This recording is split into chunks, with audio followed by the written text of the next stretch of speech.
Hello साथियों। स्वागत है आपके अपने चैनल समानांतर क्लासेस। साथियों, आपने थंबनेल पर देख ही लिया होगा कि हम किस विषय को लेकर और क्या अध्ययन सामग्री लेकर आपके सामने मौजूद हुए हैं और क्या हमारा लक्ष्य है कि हम आने वाली परीक्षाओं को आज के समकालीन समय में देखते हुए उसके अनुसार किस तरह की तैयारी करें ताकि हमारे पास पूर्ण आत्मविश्वास हो कि जो हम पढ़ रहे हैं वो हमारे भविष्य में कामयाब वो हमारे लिए भविष्य में कारीगर सिद्ध होगा। क्योंकि आज के समय में सबसे बड़ी जरूरत ये है कि हम क्या पढ़ रहे हैं, इससे ज्यादा जरूरी ये है कि क्या हमें नहीं पढ़ना है। तो आज की जो परीक्षाएं हैं उसमें वस्तुनिष्ठ के साथ जो सब्जेक्टिव पेपर लगाया है, डिस्क्रिप्टिव पेपर लगाया है, वो क्या सोच के एग्जामिनर ने लगाया है, क्या जो एजुकेशन पॉलिसी बनाने वालों ने लगाया है, वो इसीलिए लगाया है कि आज के जो पढ़ाने वाले हैं, पढ़ने वाले हैं, उनका एटीट्यूड ऐसा हो गया है कि वो हर चीज को शॉर्ट में और वस्तुनिष्ठता में देखते हैं। लेकिन आज अब बहुत जो एजुकेशन का स्तर है वो नीचे गिर रहा है, तो इसलिए डिस्क्रिप्टिव सवाल ज्यादा पूछे जा रहे हैं। तो मेरा जो आपका जो आपने जो लिया है, मेरे अपने जो आपने देख लिया होगा, ये तो बस खाली एक ये फिल्म का ट्रेलर है। ये आप ये सोच लीजिए कुछ नहीं है। अब आप ये सोच रहे होगे कि भाई ये क्या हो गया है कि भाई ये दो चार बुक दिखा दिए, इससे कुछ नहीं है भाई। अभी देखिए, मैं अभी एक मिनट पहले ले जाओ, आपको समझाता हूँ मेरा क्या कहने का मतलब है। ये जो बुक ली है ना, ये केवल आपको ये दिखाने के लिए ली है कि ये बुक हमारा आधार तैयार करती है। इन पुस्तकों को सब पढ़ते हैं, आप सबके पास रखी पुस्तकों, कोई चीज नई चीज नहीं लाया हूं आपके सामने, कोई आज नया नहीं है। तो मैं आपके सामने आया क्यों, मेरे अंदर ऐसी खासियत क्या है? लगातार 5 बार नेट निकालना, लगातार जेआरएफ निकालना, ये तो सब कुछ कर लेते हैं, नेट निकाल, लेकिन उसके पीछे क्या वो थी मेरी सोच कि मैं निकाल पाया नेट और डीएसएसबी जैसे एग्जाम को भी क्रैक कर पाया? उसके पीछे क्या था? इसके पीछे यही था कि एग्जामिनर की सोच को पकड़ो, वो चाहता क्या है। मैंने एग्जामिनर की सोच को पकड़ा और मैंने ये चाहा कि एग्जामिनर चाहता है कि कम पढ़े लेकिन मूल पढ़े। तो ये जो पुस्तकें ही मूल पुस्तकें हैं, हिंदी साहित्य के इतिहास, रामचंद्र शुक्ल का इतिहास हुआ, हिंदी साहित्य का उद्भव और विकास हुआ, ये सब चीजें ये हमारे को इन्हीं से जो वस्तुनिष्ठ हम जो गाइड बुक पढ़ते हैं, दृष्टि की पढ़ते हैं, जब किसी की भी पढ़ते हैं, मैं एक पर्टिकुलर नाम ले रहा हूँ, लेकिन ऐसी सी बहुत सी बुक हैं जो उनको पढ़ते हैं, वो सभी इन्हीं की सामग्री है। लेकिन इसको पढ़ना और उसको समझने में अंतर है। अब आपने देखा होगा यूपीएससी की जो तैयारी करते हैं, वो क्यों बच्चे इतने तथ्य को याद कर जाते हैं, क्यों? क्योंकि वो हर चीज को, इतिहास को, राजनीति विज्ञान को, हर चीज को कहानी नुमा पढ़ते हैं। तो हम कहानी नुमा ही पढ़ेंगे और आपको तथ्यों को निमोनिक्स के साथ याद करवाने का प्रयास करेंगे। अब मैं कोई हवा में तीर नहीं मार रहा हूँ, देखो मैं आपको जो भी बता रहा हूँ ना, वो आपको देखिए हर चीज को प्रमाण के साथ बताऊंगा, कोई भी यहाँ हवा हवाई नहीं होगी। आपके सामने आया हूँ, इतने साल तक ये मेरी पूरी तैयारी थी, पूरी तैयारी के साथ आपके बीच में आया हूँ। और मैं जो भी पढ़ाऊंगा आपको फैक्ट के साथ, और आने जो पूर्व में जो परीक्षा में पूछे गए हैं और आगे भी पूछे जा सकते हैं, उस हिसाब से आपकी तैयारी की जाएगी। तो बढ़ते हैं अपने नए विचार के साथ, नई सोच के साथ, नए जोश के साथ। देखिए, अब तक हम ये जैसे सवाल पढ़ते थे, ये अभी यूपीटीजीटी पीजीटी स्क्रीनिंगों में एग्जाम ऐसे पूछे जाते थे, वो अब वस्तुनिष्ठ में भी कैसे सवाल पूछे जा रहे हैं, ये देखिए सोचने का विषय है। देखिए, पहला सवाल पूछा गया कि हिंदी रीति ग्रंथों की परंपरा चिंतामणि त्रिपाठी से चली, अतः रीतिकाल का आरंभ उन्हीं से मानना चाहिए। यह कथन किसका है? अब देखो, अगर ये चीज आप गाइड बुक से पढ़ लोगे तो कहीं अगर टकरा गए तो ठीक है, नहीं टकरा है तो क्या? तो ये क्या कहना चाहता है? या तो आपने हजार प्रसाद द्विवेदी को पढ़ा हो, या रामचंद्र शुक्ल को पढ़ा हो, या मिश्र बंधु के बारे में थोड़ा बहुत पढ़ा हो, या राजकुमार वर्मा के बारे में पढ़ा हो, तो इसको कर कैसे पाओगे? जब आप हिंदी साहित्य के इतिहास को पढ़ोगे रामचंद्र शुक्ल का, तो ये चीजें साफ नजर आएगी। ठीक है। अब दूसरा क्या है, आज हमारा टॉपिक भी है काल, नामकरण, काल, काल विभाजन। तो उसमें ये ऐसे सवाल पूछे जाएंगे, रीति काल को अलंकृत काल कहने वाले इतिहासकार कौन है? तो हमें पता होना चाहिए कौन है भाई, विश्वनाथ प्रसाद मिश्र है, ये तो याद कर लिया, ये तो छोटी सी बात हो गई। लेकिन ये नहीं है। अब की बार तो अलंकृत काल पूछ लिया, अगली बार पूछ सकता है कि विश्वनाथ प्रसाद ने किन आधारों पर अलंकृत काल नाम दिया है। फिर क्या करोगे भाई? फिर क्या दृष्टि काम आ जाएगी आपके? फिर क्या सरस्वती पांडे, गोविंद पांडे किताब आपके काम आ जाएगी? पुनीत रॉय काम आ जाएगा? नहीं आएगा। उसके लिए काम आएंगे ये जो आधार ग्रंथ है, इनको पढ़ो आप। ठीक है। ये देखिए, अब इसको आप जब तक नहीं पढ़ोगे तो इस सवाल को कैसे निकालोगे? यह निसंकोच कहा जा सकता है कि भाषा पर जैसा अचूक अधिकार इनका था, वैसा और किसी कवि का नहीं। रामचंद्र शुक्ल का यह कथन किस कवि के संबंध में है? तो आप बताइए। अब आप ये सीधा सीधा डायरेक्ट यही कह रहा है ना कि आप ये नहीं कह रहा कि आप बताइए कि किसने क्या कहा, किसने, ये बस सीधा ये पूछ रहा, रामचंद्र शुक्ल के इतिहास को पढ़ के आए हो लल्ला? अगर नहीं पढ़ के आए तो क्या बताओगे कि भाई भाषा के इतिहास पर कबीर का था, या तुलसीदास का था, या भारतेंदु जी का था, घनानंद का? तो अब देखिए, अब ये आप जब रामचंद्र शुक्ल का इतिहास भक्ति काल में पढ़ोगे तो वो कई कई जगह कबीर के बारे में बहुत जगह इतना अच्छा नहीं बोल पाते, लेकिन कहीं ना उनका तारीफ करता है बहुत। तो वो तारीफ कोई पकड़ेंगे तो हमें पता चल जाएगा कि कबीर जी के बारे में बोल रहा है। ठीक है। तो ये बहुत आसान एक कहानी के रूप में मैं आपको याद करवाऊंगी। बस आपको एक अनुरोध है कि अगर आप इस कक्षा से जुड़े हैं ना, तो बस विश्वास करके लास्ट तक रह जाइए। अगर आपको अच्छा ना लगे तो अनलाइक कर सकते हैं, आप कमेंट बॉक्स में लिख सकते हैं हमको अच्छा नहीं लगा। लेकिन अगर आपको सच में चाह रहे हैं कि अगले सामने के वाला कोई मेहनत करके लाया है, तो उसको मेहनत को एक बार देख लेना चाहिए। अगर आप अपना समझते हो कि एक इंसानियत है, तो आप उस लास्ट तक जुड़े रहना। फिर हम आपको दिखाएंगे कि मैं जो मेरा जो प्लान है वो सच में हिंदी साहित्य को सरल से और अपनी जिंदगी में उसको कैसे जी सकते हो, ये देखना है। अब आप अगला देखो। हिंदी आलोचना में शुक्ल जी की चिंतात्मक मान्यता को सबसे पहले प्रबल समर्थन किसने दिया? अब देखो, हिंदी साहित्य का ये कैसे बता पाएंगे कि आलोचना में प्रबल समर्थन किसने दिया?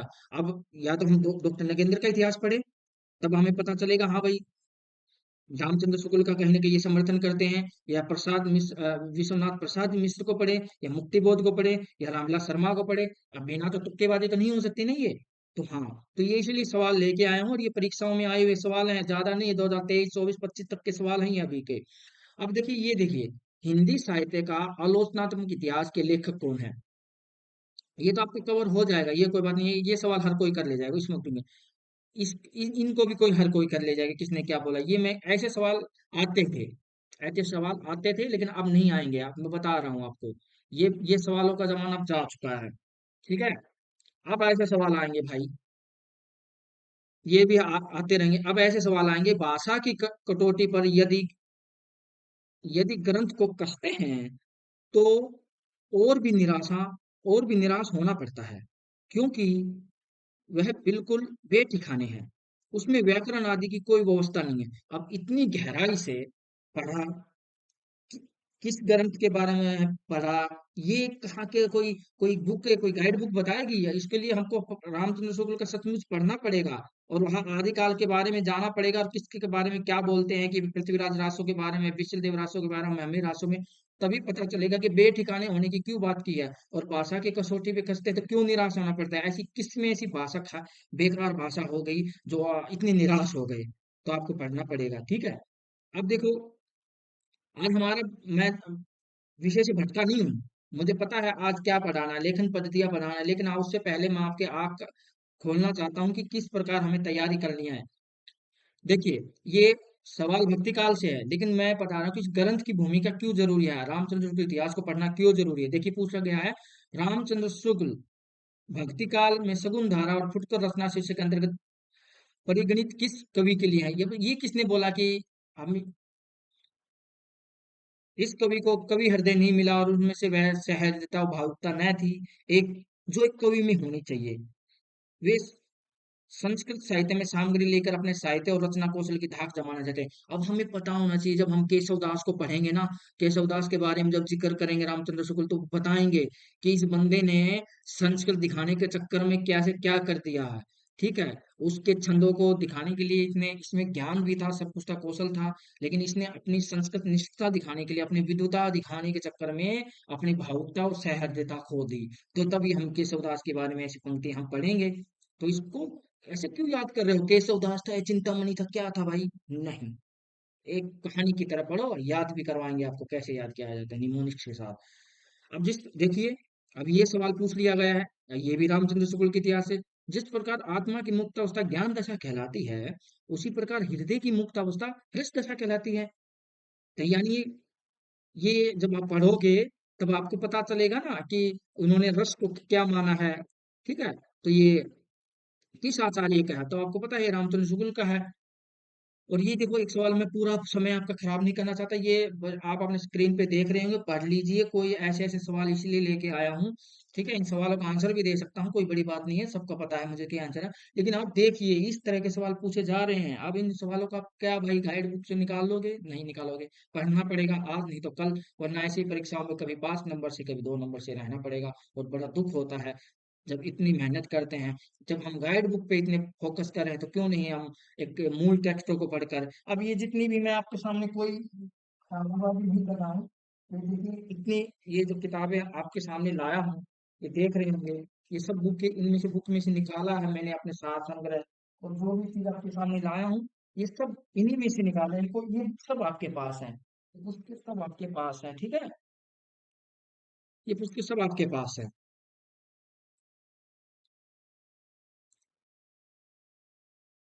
अब देखिए, लिखित परीक्षा की तैयारी के लिए मैंने क्यों बोला कि एक ही मंच पे लिखित परीक्षा की भी तैयारी होगी।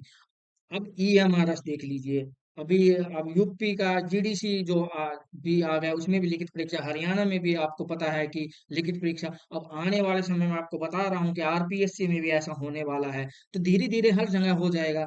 तो अब लिखित परीक्षा आपको देख लेना, बिहार सेट में भी आप धीरे धीरे, सब कोई भी राज्य है, सब देखा देखी में आएंगे। तो अब देखिए इसका सवाल क्या है। सवाल तो आपको दिखेगा कि पाली साहित्य के महत्व को रेखांकित करते हुए किन्हीं दो विशेषता को उल्लेख कीजिए। आप ये बताइए, अब आप हिंदी साहित्य का आदिकाल या उद्भव और विकास नहीं पढ़ोगे, हजारी प्रसाद द्विवेदी का, तो पाली साहित्य के बारे में आप क्यों पढ़ाओगे? जब आप व्याकरण ग्रंथ अच्छे से नहीं पढ़ोगे आप, ठीक है, तो आप इन चीजों को कैसे कर पाओगे? ठीक है, तो ये चीजें जरूरी है, टेक्स्ट बुक पढ़ पाओगे तो तभी तो किन्हीं दो विशेषता को उल्लेखित कर पाओगे। ठीक है, अब हम पढ़ तो हिंदी साहित्य रहे हैं, लेकिन पाली साहित्य की क्यों व्याख्या हो रही है? क्योंकि पाली साहित्य ही, पाली से प्राकृत अपभ्रंश आएंगे, उन्हीं से तो हमारे प्रसिद्ध हमारे बौद्ध, फिर जैन ग्रंथ भी आएंगे, बौद्ध ग्रंथ भी आएंगे, तभी तो हमारी भाषा पुरानी हिंदी से होते होते गुजरते गुजरते हमारी हिंदी तक पहुंचेंगी। अब ये समय चला गया कि हिंदी साहित्य के काल विभाजन से पढ़ेंगे, पीछे को छोड़ देंगे, नहीं भाई, पाली को भी पढ़ना पड़ेगा, प्राकृत को भी पढ़ना पड़ेगा, और आपको अपभ्रंश की तीनों जो अवस्था है, शोर श्रेणी और सब अर्धमांग, सबको पढ़ना पड़ेगा भाई, तब निकलेगा। 15 नंबर है आपके सामने कंप्यूटर स्क्रीन पर। अब अगला सवाल देख लीजिए। अगला सवाल है, आप देखो, पाली को भी नहीं छोड़ सकते और अपभ्रंश को भी नहीं छोड़ते। अपभ्रंश का विकास प्राकृत कालीन बोलचाल की भाषा सेवा, इस कथन के पक्ष अथवा विपक्ष। अब ये तो आपको याद नहीं है किसका कथन है, नहीं छोड़ी, लेकिन इसकी पुष्टि करने के लिए आप कहाँ से कंटेंट दोगे? अपभ्रंश का विकास प्राकृतकालीन बोलचाल की भाषा सेवा, यानी जब आप बच्चन सिंह को पढ़ोगे ना, तो बच्चन सिंह के बकायदा एक ऐसा चैप्टर है, बिल्कुल अपभ्रंश का, जब वो बात बात करते हैं तो बिल्कुल ऐसे लग रहा है जैसे वो वैसे एज इट इज उठा लिया गया है इस सवाल को, और तभी यूपी में यूपी पीसीएस वगैरह में पूछा गया सवाल है। ठीक है, हिंदी साहित्य के इतिहास लेखन में आचार्य हजारी प्रसाद द्विवेदी का योगदान बताइए। आप बताइए, हिंदी साहित्य का आप पढ़ रहे हो, और आप हजारी प्रसाद द्विवेदी की ये किताब नहीं पढ़ोगे, ठीक है, तो एक मिनट, आप जब ये पुस्तकें आप नहीं पढ़ोगे, इसके अलावा भी बहुत सारी पुस्तकें हैं, उनकी कबीर नाम का भी जो बुक है वो नहीं पढ़ोगे, तो आप कैसे योगदान उसके बारे में बता पाओगे? ठीक है, इन आदिकाल का नामकरण के बारे में बताना है, तो इसकी इन इन दो बुकों से अच्छा और बुक कौन सी हो सकती है भाई? ठीक है, ये सबको पढ़ना है।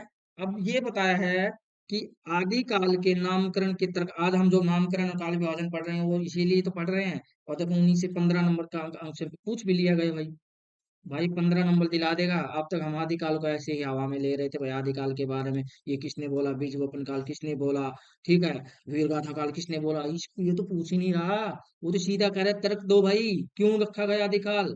और आदिकाल जब तर्क दोगे तो उसके लिए आपको सामाजिक परिस्थितियां भी पता होना चाहिए, कि सामाजिक परिस्थितियां क्या थी। ठीक है, ठीक है, सामाजिक पता होना चाहिए।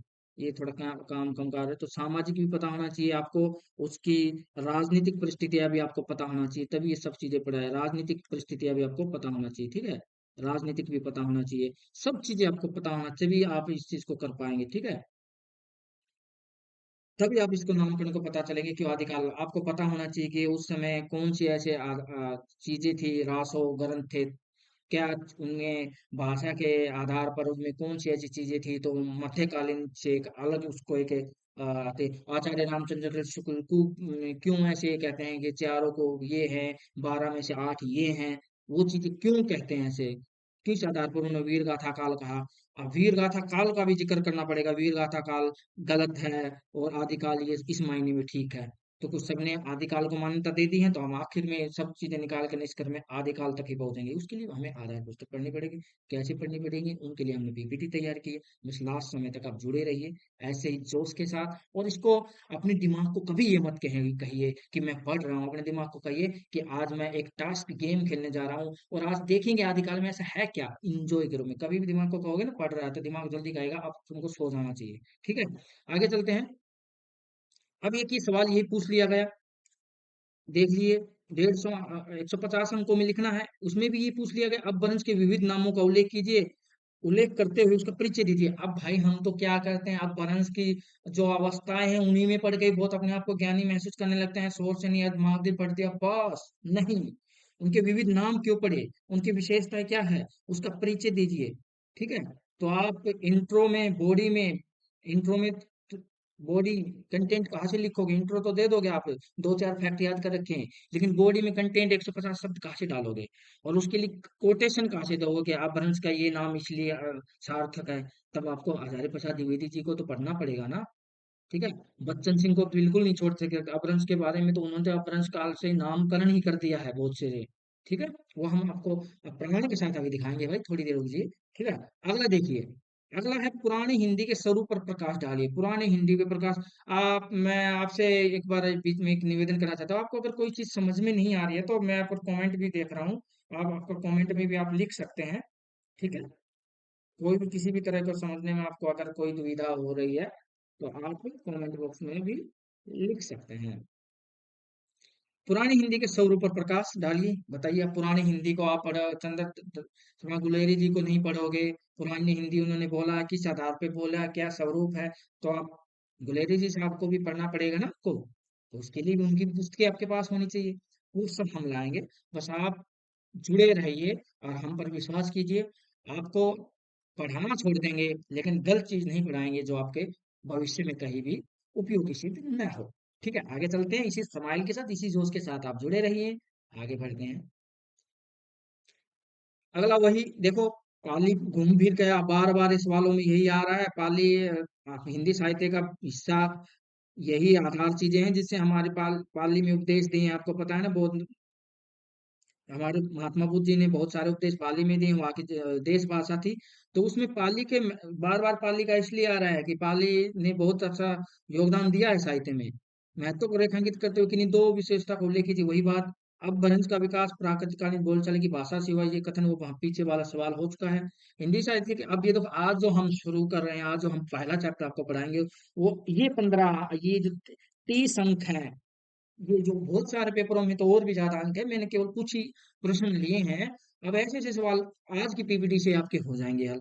हिंदी साहित्य के इतिहास का काल विभाजन, हिंदी साहित्य के विभाजन काल विभाजन ऐतिहासिक और राजनीतिक परिस्थितियों पर ही अवलंबित है।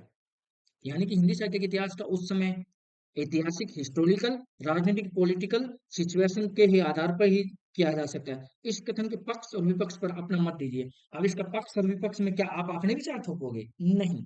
इसके पक्ष में डॉक्टर नगेंद्र ने आपने क्या बोला है, हजारे प्रसाद द्विवेदी ने, और सबसे ज्यादा जो शुरुआत हमें ये है ना, गार्सदा तासिक की भी बातों को याद लिखना है, जॉर्ज गेरसन की भी बातों को याद लिखना पड़ेगा।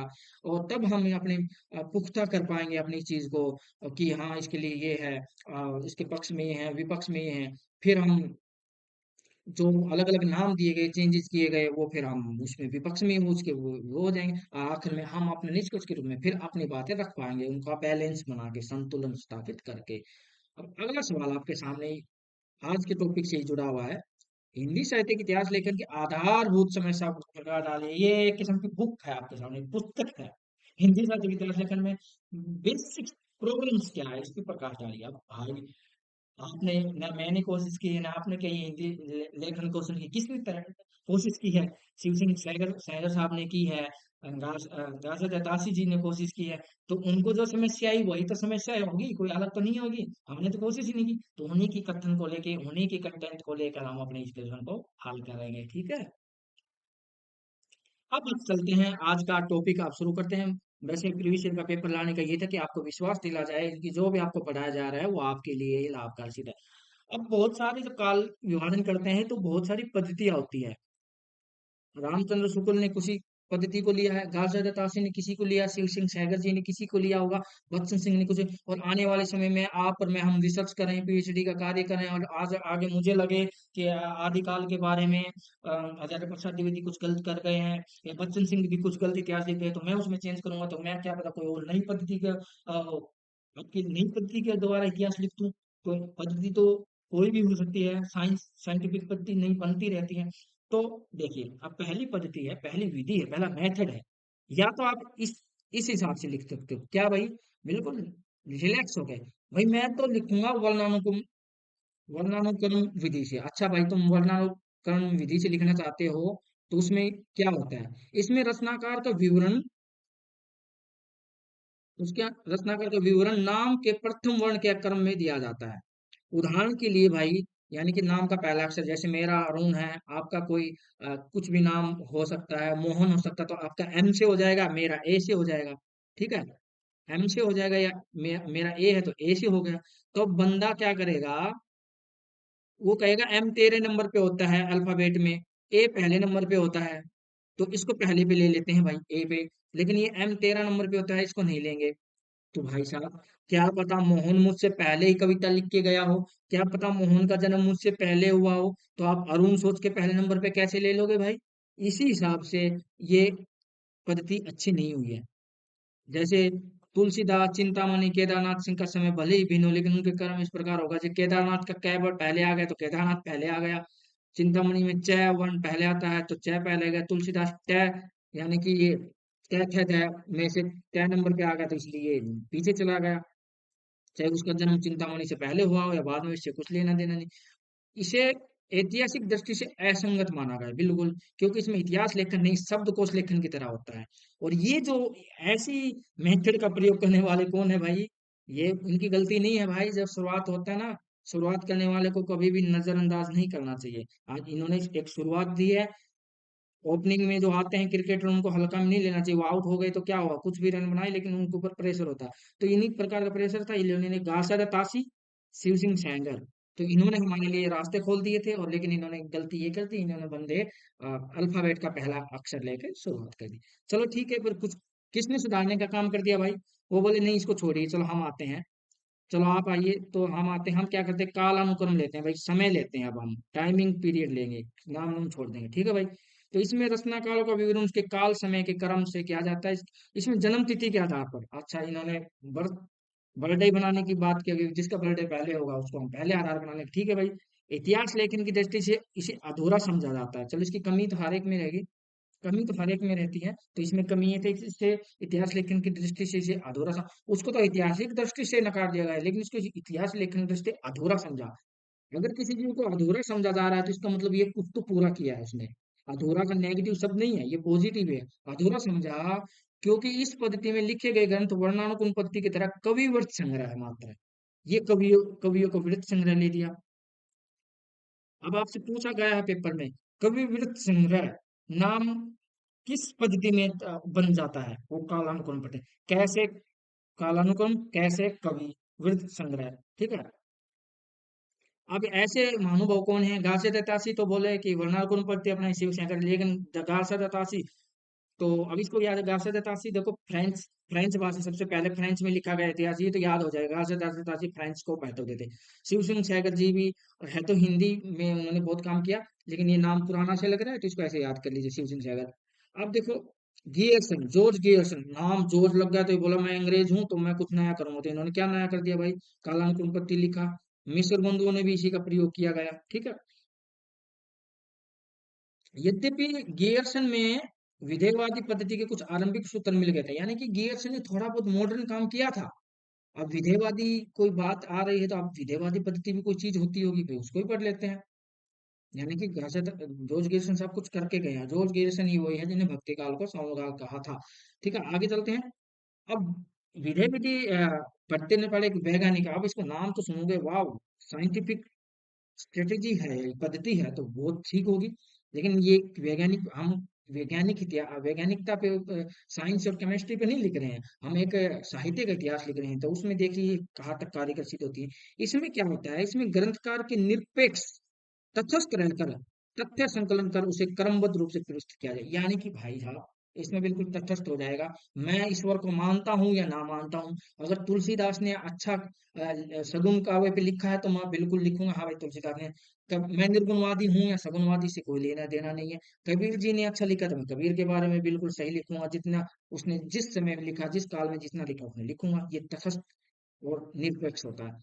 इतिहास लेखन में सिर्फ तथ्य संकलन ही नहीं, इतिहास लेखन में केवल इतिहास में हो सकता है, बल्कि उनकी व्याख्या और विश्लेषण भी मांग करता है। अतः इसलिए इस पद्धति को भी अपरिपक्व माना, ये भी अनमेच्योर है, ये भी अनमेच्योर की पूरी नहीं है, क्योंकि इसमें संकलन कर दिया, लेखन का परिचय दे दिया गया। देखो इसमें ये तो बता दिया गया कि केशव दास ने संस्कृतनिष्ठ भाषा का प्रयोग किया और इसलिए उसने ये हो गया वो हो गया, लेकिन उसने ये नहीं बताया ना कि केशव दास ने हाँ हाँ, मान इतना कह के रामचंद्र शुक्ल रुक जाते कि उन्होंने संस्कृत में से भाषा का प्रयोग किया ये है। अगर लेकिन उसने बताया कि वो विद्वता दिखाने के चक्कर में उसने ऐसे ऐसे उदाहरण दिए, तो अब वो विधेयवादी विधि हो जाएगी। ठीक है, अब धनानंद को ये बता दिया जाए कि वो प्रेम अभिव्यंजना के कवि थे, लेकिन अगर उसके कोई दोहे नहीं दिए जाते, उसकी भाषा के बारे में नहीं बताया जाता, उसके छंद के बारे में नहीं बताया जाता, उन्होंने मुक्त किन छंदों का प्रयोग किया ये नहीं बताया जाता, तो वो विश्लेषण नहीं होता। और विश्लेषण नहीं हुआ तो वो वैज्ञानिक पद्धति होगी। अगर विश्लेषण हो गया तो वो विधेय पद्धति होगी, जिसमें थोड़ी बहुत वैज्ञानिकता भी है, विश्लेषण भी है, और अगली पद्धति वही पढ़ेंगे। चलते हैं आगे। विधेयवादी पद्धति, ये सबसे ज्यादा महत्वपूर्ण है, और इसी को भी स्वीकार आचार्य रामचंद्र शुक्ल ने यही पद्धति को अपनाया। तो इनकी शुरुआत किसने कर दी थी, ये कहाँ से देन है भाई? फ्रेंच विद्वान टेन साहब हैं, ये किसी का नाम है विद्वान का, फ्रेंच विद्वान टेन ने इसे सुव्यवस्थित सिद्धांत के रूप में स्थापित किया। टेन ने इस पद्धति को तीन शब्दों के माध्यम से स्पष्ट किया। उन्होंने कहा कि अगर आप किसी के इतिहास को लिखना चाहते हैं तो उसकी रेस को समझो, उसकी जाति, जाति ये नहीं है कि आप किस कास्ट से, जाति का मतलब ये है कि आपकी क्या मान्यता है, एक समूह की क्या मान्यता है, उस समय का उस समूह की क्या क्या ट्रेडिशनल है, क्या संस्कृति है। ठीक है, किस चीज को अपनाते हैं, क्या विचारधारा है। जाति बहुत बड़ा शब्द है, जाति में बहुत चीजें शामिल होती है, रंग रूप नस्ल भेद सब चीज उसमें आ गया। वातावरण क्या है, उस समय की प्रासंगिक क्या घटनाएं हो रही हैं, ठीक है, वहाँ का माहौल कैसा है, और उसी मोमेंट में, खास मोमेंट में कुछ चीजें हो रही हैं, तो ये चीजें अगर आप किसी चीज को लोगे, तभी आप किसी को आधुनिक काल बोल सकते हैं, तभी किसी को पुनर्जागरण काल बोल सकते हो, तभी किसी चीज को छायावाद युग बोल सकते हैं, किसी को प्रयोगवाद बोल सकते हैं, इन्हीं चीजों के आधार पर। ठीक है, अब इस पद्धति में, इस स्ट्रेटेजी में क्या होता है, इस पद्धति के अकॉर्डिंग किसी भी साहित्यिक इतिहास को समझने के लिए उससे संबंधित जातीय परंपराओं, राष्ट्रीय और सामाजिक वातावरण, नेशनल और सोसाइटी का एनवायरनमेंट समझो, और जो कंटेम्पररी परिस्थिति है, समसामयिक जो परिस्थिति है उसको समझो, तब उसका विश्लेषण करो। अगर ये इतना कष्ट कर सकते हो तो लिखिए, आपके इतिहास को स्वीकृति मिल जाएगी। और रामचंद्र शुक्ल ने इतनी मेहनत की, उनको स्वीकृति मिल गई। ठीक है, इससे इतिहास लेखन के लिए व्यापक, स्पष्ट, विकसित पद्धति माना गया है। बिल्कुल व्यापकता में, बिल्कुल क्लियरिटी, डेवलप पैटर्न बताया गया है। क्यों क्यों बताया भाई, कारण क्या है? यही कथन बन जाएंगे, कथन और अभिकथन, ध्यान से सुन लो आप एक एक बात को। इसके द्वारा साहित्य की विकास प्रक्रिया को बहुत कुछ स्पष्ट किया जा सकता है। भाई साहब बिल्कुल समझा देगा कि पाली पहले क्यों लिखी गई है, और पाली प्राकृत अपभ्रंश को किस हिसाब से, कैसे हिंदी का विकास होता आया है, और कबीर को वाणी का डिक्टेटर क्यों कहा गया है, ये सब चीजें बता देगा बिल्कुल आराम से। तुलसीदास को क्यों महत्व इतना दिया जा रहा है, उसको कम क्यों महत्व दिया जा रहा है, ये सब चीजों का विद प्रमाण के साथ समझाया जाएगा। ठीक है, हिंदी साहित्य में सर्वप्रथम किसने अपनाया भाई इस पद्धति को? इस पद्धति को रामचंद्र शुक्ल जी ने इस पद्धति को अपनाया। इसके बाद रामचंद्र चतुर्वेदी का हिंदी साहित्य का संवेदना का इतिहास पढ़ेंगे, वो भी उसमें ही ऐसे प्रयोग है। बच्चन सिंह का दूसरा इतिहास पढ़ेंगे, ये भी उसमें भी यही अपनाया है। तो अपनाए हैं तो हम उसके इतिहास को पढ़ते हैं, तभी हमसे सवाल पूछे जाए हैं, क्योंकि ये चीज बड़े विस्तार से समझाते हैं। ठीक है, तो अभी यहाँ तक कि आपको अगर कोई भी किसी प्रकार की समस्या आ रही है तो मैं आपको कमेंट बॉक्स देख लेता हूँ। ठीक है, किसी प्रकार की कोई समस्या नहीं नजर आ रही है, अच्छी बात है। बहुत बढ़िया। आप बीच बीच में आप चाहे तो आप अपना स्क्रीन शॉट ले सकते हैं इस पीपीटी का। और अगर आप लोग कमेंट में लिखेंगे तो टेलीग्राम पे भी हम कोशिश करेंगे एज इट इज, जैसा मैं आप इस पे लिख रहा हूँ जो भी चीजें कर रहा हूँ आपको एज इट इज मिल जाए। आप कमेंट बॉक्स में लिख दीजिएगा जब ये कक्षा समाप्त होती है कि आपको ये पीपीटी चाहिए, तो हम टेलीग्राम पे हम पहुंचा देंगे। समानांतर क्लासेस नाम से हमारा समानांतर हम हमारा टेलीग्राम चैनल है।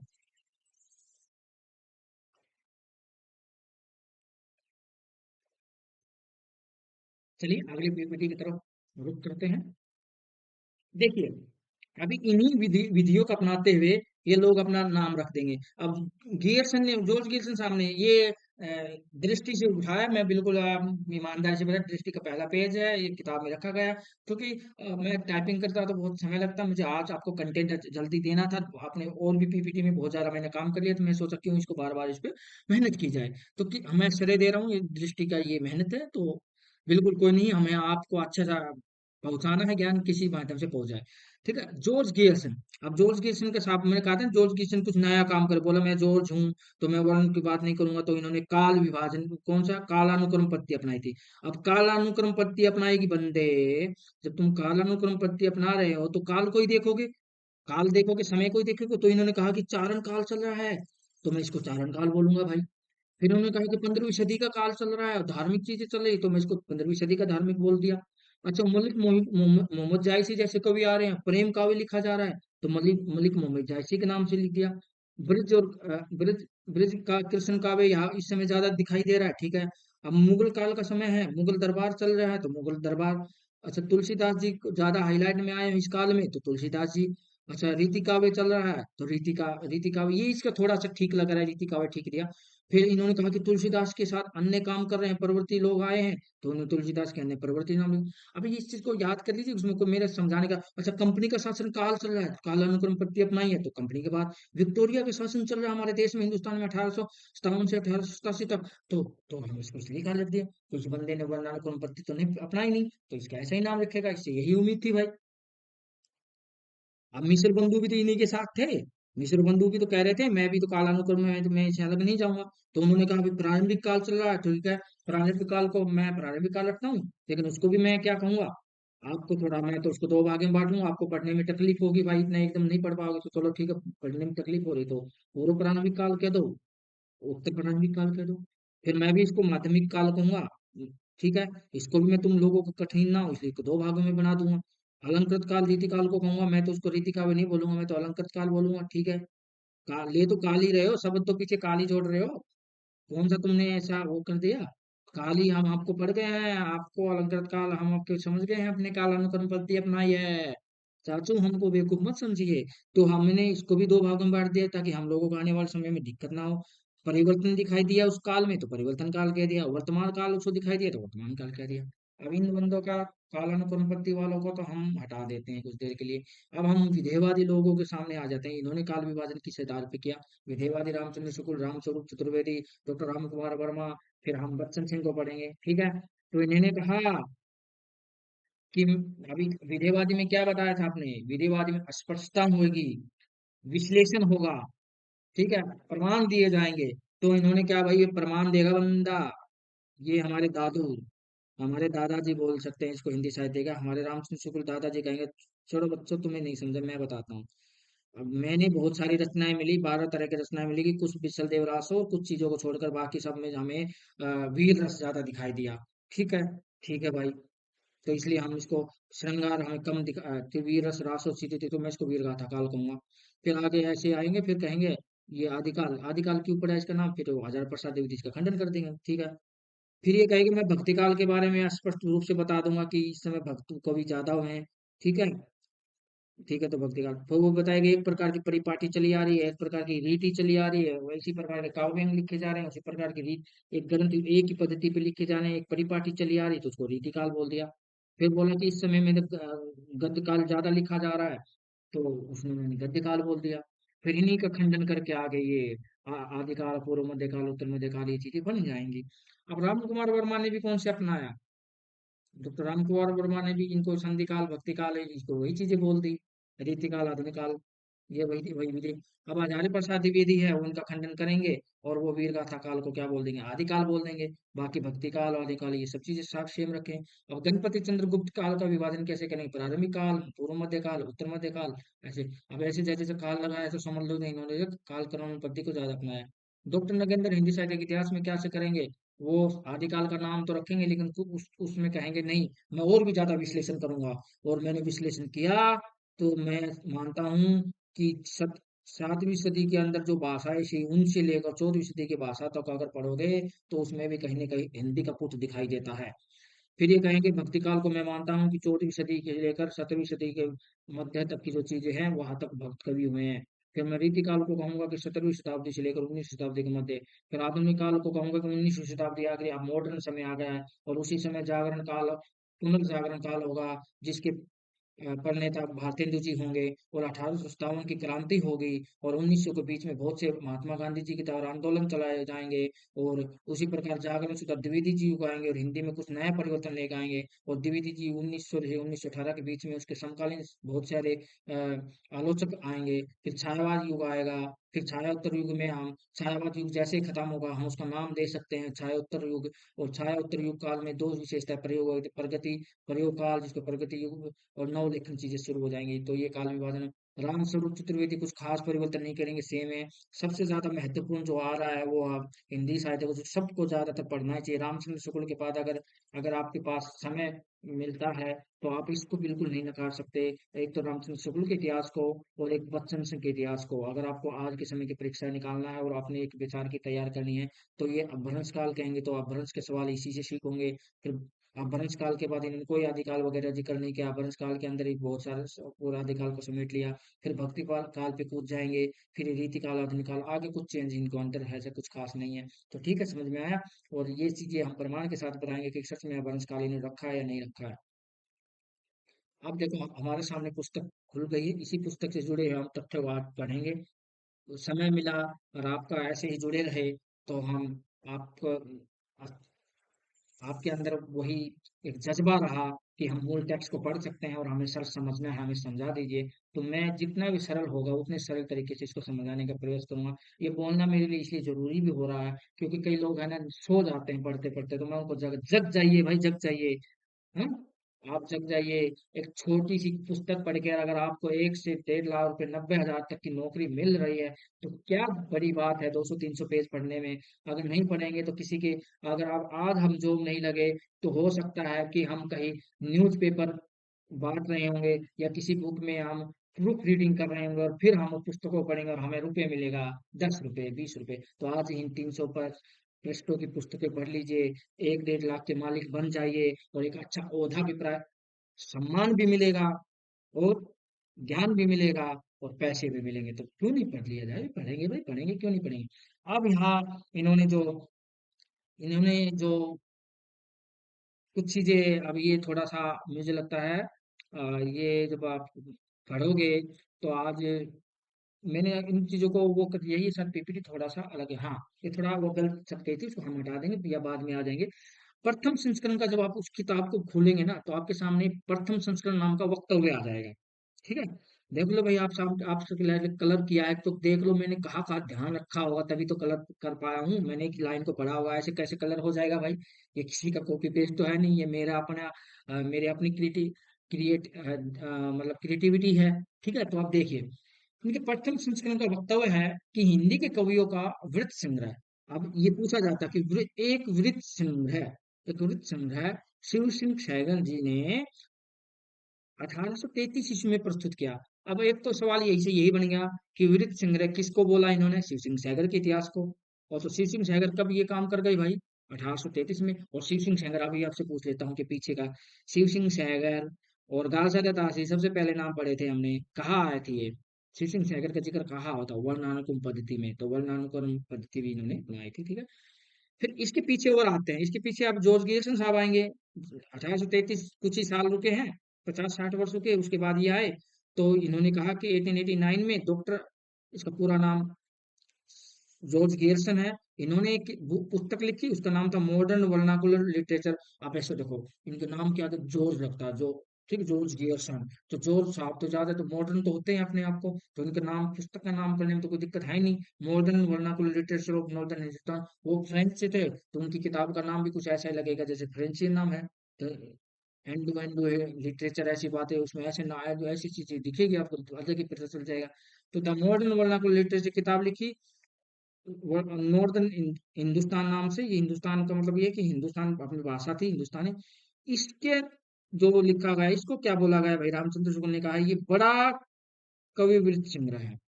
एक खाली वृत्त संग्रह, बड़ा क्यों हो गया भाई? इसने काल विभाजन तो ले लिया, इसने क्या किया, बंदे ने जन्म देखा और किसी का केशवदास और कबीर सब बराबर रख दिया, बस तथ्य तथ्य कथा करता रहा। बड़े महान कवियों को सबको एक साथ दर्जा दे दिया। अगर कै कबूतर पहले आ रहा है तो पहले रखा जाएगा। अब गै गमले से अगर किसी का नाम हो, कितना भी गवाल कवि हो या कोई भी कितना भी अच्छा हो, और उसको गै को पहले नहीं रखेगा, कहेगा कि नहीं नहीं नहीं नहीं, सॉरी सॉरी, इसमें इसमें ये था कि इसने किया तो कुछ वर्ण तो नहीं उठाए, काल समय उठाया, लेकिन इसने समय, किसी का जन्म पहले हो गया लेकिन उसने लिखने का काम बाद में शुरू किया, तो लेकिन ये तो कहेगा नहीं इसका जन्म पहले हुआ था तो इसने आपसे ही शुरू किया, तो ये इसलिए बड़ा वर्ड संग्रह बन गया। सन 1913 ईस्वी में इस सारी सामग्री का उपयोग करके मिस्र बंधुओं के, मिस्र बंधुओं के तीन नाम आता है, गणेश का बिहारी, श्याम बिहारी, इनके नाम मिस्र, तीन लोग मिलकर इनको मिस्र बंधु बोला जाता है, तीन लोगों को। गणेश बिहारी, सुखदेव बिहारी, ठीक है, नाम सुना होगा आपने। इनके इतिहास को 1913 में जो इनका लिखा गया पहला जो संस्करण, वैसे दो आएंगे, 34 में भी आएगा इनका, उसको बोला गया बड़ा भारी कवि संग्रह। अब इस बड़ा कवि वृत्त संग्रह, लेकिन एक शब्द अतिरिक्त जोड़ दिया गया, भारी। भाई बड़ा तो चलेगा, ये और तीन लोग जुड़ के और भी, भाई ये बंदा अकेला था। ये चाचू साहब थे जो हमारे कियरसन साहब, इसने अंग्रेज चाचू थे, इसने लिख गए अंग्रेजी में। लेकिन ये बंदे तीन लोग और आए हमारे हिंदुस्तान के लोग, इन्होंने क्या कहा, तीन लोग हैं हम तो कुछ और बड़ा भारी ऐड करेंगे, तो इन्होंने भारी अरे मिस्र बंधु हो, बड़ा तो हमारे पास था, तुमने और लिख के और भारी कर दिया भाई, अरे बंधु। ठीक है चलो, कब किया, पहली शुरुआत 1913 में कर दी, ठीक है बंधु, मान लिया आपने। लेकिन ये बंधु ये तो बता दो आप कितने भागों में बांटे ताकि हमको पढ़ने में आसानी हो जाए, तो बोला इसको तीन भागों में कर देते हैं, चलो आपने इतनी कष्ट हो रहा है, ठीक है बंधु, ठीक है मिस्र बंधु, तीन भागों में बांट दिया। 13 शुक्रिया तो 1913, ठीक है, 13 शुक्रिया 1913। अब अगले चलते हैं।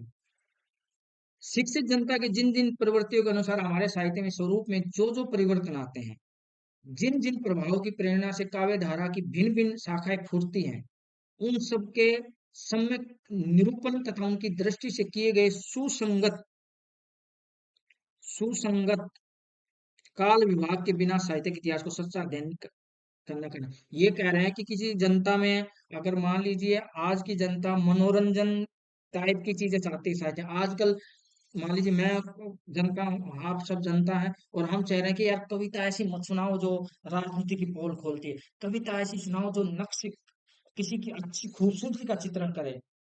तो फिर कवि क्या सोचेंगे, अरे भाई जनता किसको सुन रही ज्यादा, हाँ भाई श्रृंगार ज्यादा, कवि जो श्रृंगार।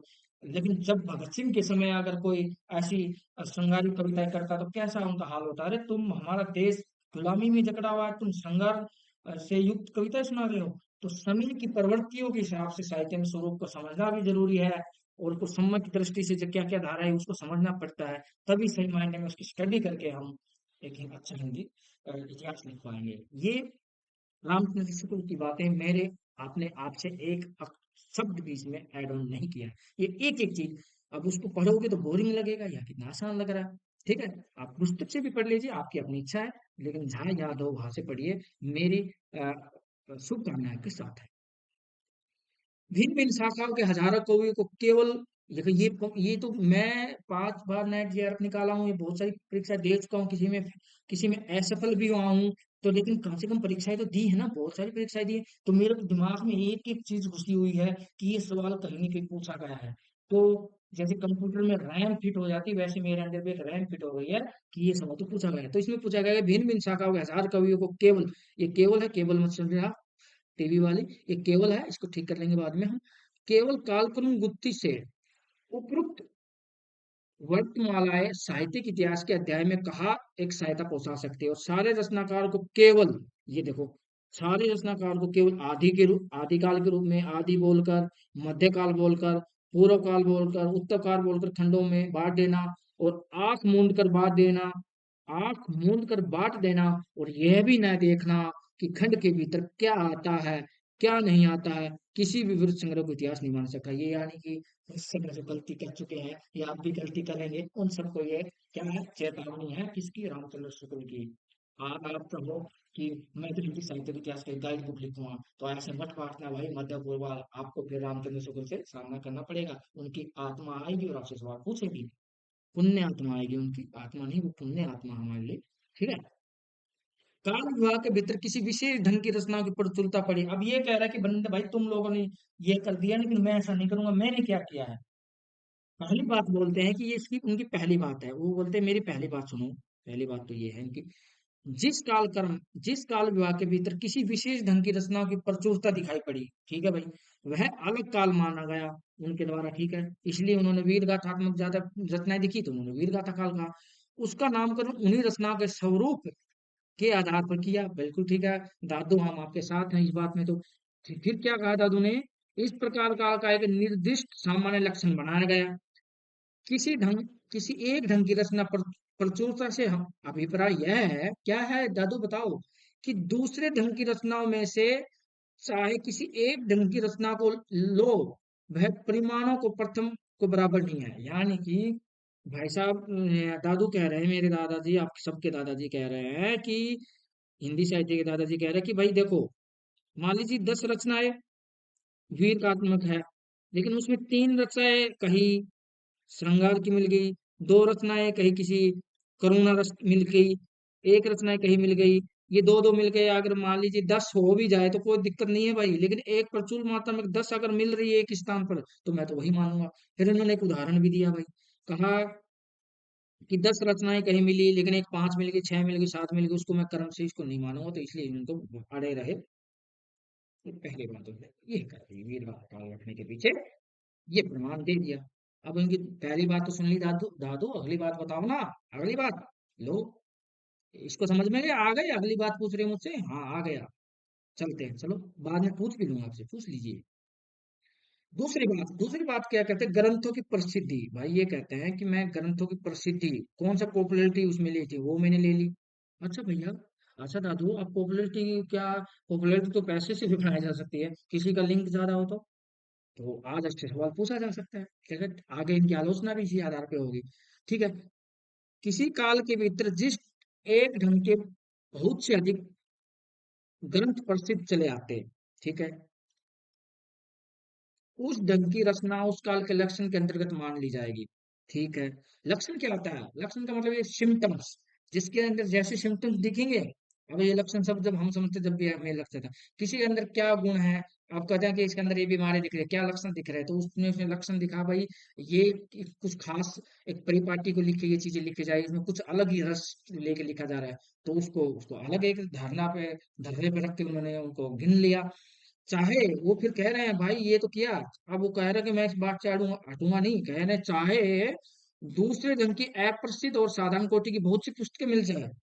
यानी कि बंदा कह रहा है हमारे दादू जी कि कितनी भी प्रसिद्ध मिल जाए, उससे मुझे कोई लेना देना नहीं है, लेकिन जो पॉपुलर है और सब जनता जिसको चाह रही है, मैं तो उसको लिया है। ठीक है, उसकी भाषा, लेकिन अगर आगे आगे चला पता चलेगा कि इसमें बहुत सारे असंदिग्ध वो है, जिनकी किसी किसी को सत्य माना ही नहीं जा, प्रमाणित अब भी नहीं माना गया, अभी भी बहुत सी रिसर्च हो रही है। अब भी कुछ ही पुस्तकों, कीर्ति पटाखा जैसी, कीर्ति लोका कीर्ति पटाखा सुनते थे, पता आप पदावली जैसी रचना पढ़ लेगा, पता चल रहा है उनको तो कोई वो है ही नहीं प्रमाणित, खुद उनमें से कीर्ति पटाखा जैसी रचना है। उसी प्रकार इनकी भी फिर आगे आलोचना होगी, लेकिन अभी फिलहाल इसी पे फोकस कीजिए। ये कह रहा है वो अन्य कितनी भी लिखी हो, लेकिन मैं तो इसी को मानता हूँ। ठीक है, इसी को मानता हूँ। ठीक है, पुस्तकें कौन में मिल जाए, प्रसिद्धि किसी काल की लोकप्रिय, वो कहते हैं कि जो प्रसिद्धि है वो उस लोक प्रवृत्ति की प्रतिध्वनि है, यानी कि वो की साउंड है। यानी कि आज समय के लोग अगर भोजपुरी सॉन्ग सुन रहे हैं ना, तो भोजपुरी कैसेट निकलेगी भाई, क्योंकि जनता चाह रही है कि भोजपुरी सॉन्ग आए। अगर राजस्थानी सॉन्ग सुन रहे हैं तो समझ लो राजस्थानी, हरियाणवी, किसी भी स्टेट का कोई भी सॉन्ग चल रहा है तो वो जनता चाह रही है। उसी प्रकार का साहित्य में भी ऐसी चीजें होती हैं। ठीक है, अब आदिकाल का नाम मैंने वीर गाथा काल रखा था क्योंकि उसमें बहुत सारी रचनाएं वीर गाथा काल नाम से मिल गई। ठीक है, तब तो तुम क्यों मानो कि हमारे यहाँ तो आपके सामने बच्चे ही हैं। उक्त काल के भीतर दो प्रकार की रचनाएं मिलती हैं। उन्होंने कहा उक्त काल जो प्रकार वीर गाथा, एक तो अपभ्रंश की और एक दास देश भाषा। अब अपभ्रंश की और देश भाषा उसको बोला जो उस समय बोलचाल की भाषा थी, वो प्राकृत भी हो सकती है, वो पाली भी हो सकती है, वो कोई भी हो सकती है, उसको देश भाषा बोल दिया इन्होंने। ठीक है, आगे चलते हैं। अपभ्रंश की पुस्तकों में कई तो जैनों के धर्म तत्व निरूपित संबंधी साहित्य की कोटि। उन्होंने कहा कि जैनों की जो पुस्तकें उसमें लिखी गई थी अपभ्रंश में, लेकिन मैं उसको साहित्य की कोटि में नहीं रखूंगा। अगर कोई राम, अगर तुलसीदास केवल राम का भक्ति करते रहते और उसमें कवितावली रामचरितमानस नहीं लिखते और कहते कि राम के इतने हाथ थे, इतने पैर थे, राम के अंदर ये शक्ति थी, वो शक्ति थी, और वो उसके अंदर रस नहीं लाते विभिन्न प्रकार के, तो उसको क्या महत्व देते? वो नहीं देते भाई। तो उसी प्रकार जैनों ने केवल धार्मिक चीजें लिखी इसलिए उनको इतना महत्व नहीं दिया। उनका उल्लेख केवल ये दिखाने के लिए किया गया कि अपभ्रंश काव्य का उस समय बिहेवियर, उस समय उसको ट्रेंड में चल रहा था, अपभ्रंश का लोग प्रयोग कर रहे थे, इसका मतलब यही था। ठीक है, ओके। अब इन्होंने बंदे ने कहा है, हमारे दादाजी ने कहा कि साहित्यिक पुस्तकें केवल चार है। अब साहित्यिक पुस्तकें चार है, वैसे तो इन्होंने 12 पुस्तकें ली हैं। ठीक है, 11 पुस्तकें ली हैं, 11 12 जितने भी, कहीं 11 कहीं 12। तो अब ये भी रामचंद्र शुगल के इतिहास में ही बिल्कुल उन्होंने चार चार पुस्तकें कौन कौन सी मानी, बोले कि ये बिल्कुल साहित्यिक रचनाएं है। जैसे विजयपाल रासो, नरपति नाला की आपको पता है, हमीर रासो, कीर्ति लता और कीर्ति पताका तुम्हें पता ही है किसकी है ये, कीर्ति लता और कीर्ति पताका। और पदावली किसकी रहते हैं, बताइए भाई। विद्यापति जी की है ना, हाँ ठीक है। तो ये तो उन्होंने चार मान लिया। अब आपसे परीक्षा में ये सवाल पूछे जाते हैं कि निम्न में से कौन सी साहित्यिक पुस्तकें हैं, कौन सी देश भाषिक पुस्तकें हैं। तो अब देश भाषा यानी कि बोलचाल की भाषा में लिखी गई होगी।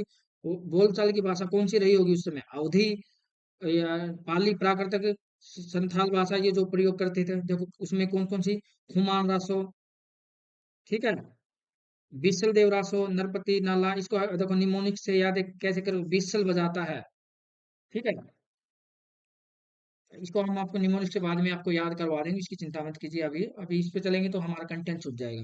पृथ्वीराज रासो है, जयचंद है, जयमेंग जसचंद्र का है, परमाल रासो है, परमाल रासो को ही आप आला खंड का मूल रूप मानते हैं, और अमीर खुसरो की पहरिया पहलिया। ठीक है, तो ये चीजें उन्होंने मानी। अब आपको पता है अमीर खुसरो तो उस समय अपनी ही बोली में लिख रहे थे, इसलिए इसको देश भाषा कहना काव्य तो बिल्कुल सही है, ये तो कहा इनकी बात गलत है।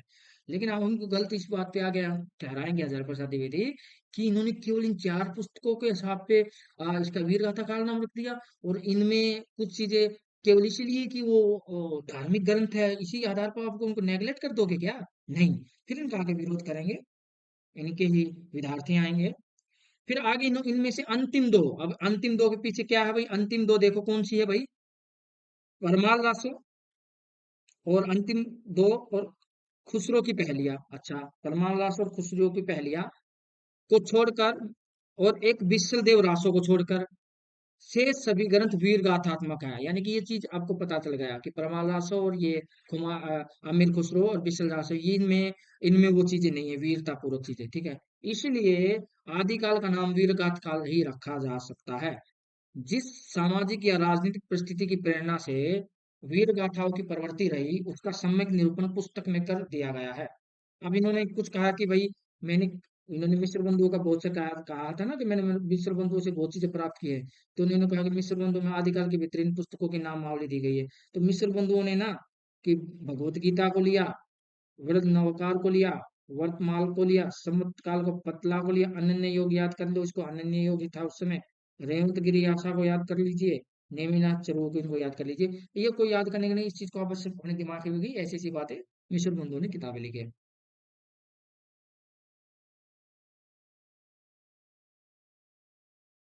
इनमें से एक नंबर पर, यानी भगवत गीता है, उन्होंने कहा कि इनमें से एक नंबर पे जो पीछे की रचना है, जैसे कि इसकी भाषा से ये पीछे की रचना है, यानी कि भगवत गीता पढ़ोगे तो पता चलेगा ये बाद में लिखी गई, इनसे बाद में लिखी गई रचना है। ठीक है,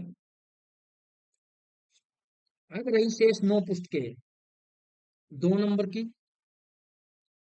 2 नंबर वृद्ध नवकार, 7 नंबर जम्बू स्वामी रासा, 9 नंबर नेमिनाथ चरु, 10 नंबर यह एक मिनट लीजिए, हाँ, जैन तत्व के तत्व निरूपण पर है और साहित्य कोटि में नहीं आ सकती, ठीक है। छह योग की पुस्तक है, उसके नाम से पता है। नंबर तीन और नंबर चार केवल नोटिस मात्र है। नंबर तीन भाई तो वर्तमान, और चार समतपाल केवल नोटिस करने के लिए है, ठीक है। विषयों का कुछ भी विवरण नहीं है। इस प्रकार केवल दो पुस्तकें बची हैं जो वर्णनात्मक यानी डिस्क्रिप्टिव है। अब कौन सी दो पुस्तकें? एक में नंद के ज्योनार का वर्णन है, दूसरे में गुजरात के रेवत पर्वत का। अब वो आपको देखना पड़ेगा कौन सी पुस्तक है। अभी पीछे देखा, रेवतगिरी कहाँ लिखा गया है और किसमें नंद का वर्णन। अतः इन पुस्तकों को नामवाली में मेरे निश्चय में किसी प्रकार का अंतर नहीं पड़ा। यानी कि दो को अगर हम वर्णनात्मक डिस्क्रिप्टिव मान भी लूंगा ना, तब भी मैं मानूंगा नहीं, मैं फिर भी वीर गाथा काल ही नाम दूंगा। फिर भी कह रहा है सासू जी का, फिर भी मैं कह रहा वीर गाथा काल ही कहूंगा, फिर भी वीर गाथा काल ही कहूंगा, फिर वीर गाथा काल कहूंगा, ठीक है। काल कहूंगा मैं, नहीं मानूंगा, मैं नहीं मानूंगा, ठीक है। ये चीजें होंगी, ठीक है। अतः पढ़ देखो, कभी भी पढ़ो ना उसको, अतः नहीं पढ़ना कभी भी।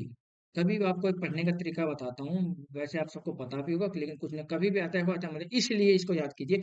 इसलिए इन पुस्तकों की नामावली में मेरे निश्चय में किसी प्रकार का अंतर नहीं पड़ेगा। यदि मैं ये भिन्न भिन्न प्रकार की नौ पुस्तकें साहित्यिक भी होती, तो भी मेरे नामकरण में कोई बाधा नहीं आती। यानी कि ये जो मैथिली चंद्रगुप्त मिश्र बंधुओं ने जो चीजें दी है ना, अगर ये सबको मैं मान भी लेता, साहित्यिक कोटि में रख लेता, और इसमें कहता कि इसमें तो धार्मिक चीजें भी हुई हैं, इसमें श्रृंगारिक चीजें भी हैं, तो इसको श्रृंगार काल बोल दो ना, इसको इसको भक्ति काल बोल दो ना, इसको रासो काल बोल दो ना, तो भी कहता नहीं, फिर भी मैं टिकता नहीं, फिर भी इसको यही बोलता।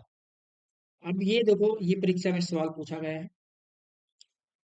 एक ही काल और एक ही कोटि की रचना के भीतर जहां भिन्न भिन्न प्रकार की परंपराएं चली हुई पाई गई, वहां अलग अलग शाखाएं करके सामूहिक का विभाग किया। उनको पता चला कि एक ही काल में अलग अलग परंपराएं चली आ रही हैं, तो अभी क्या करेगा बंदा? ये जब भक्ति काल पे जाएगा, बंदा भक्ति काल पे जाएगा, दादा हमारा भक्ति काल पे जाएगा, तो इसको लगेगा भक्ति काल तो है भाई, भगत तो हैं, लेकिन भक्तों में तो अलग अलग चीजें हैं भाई।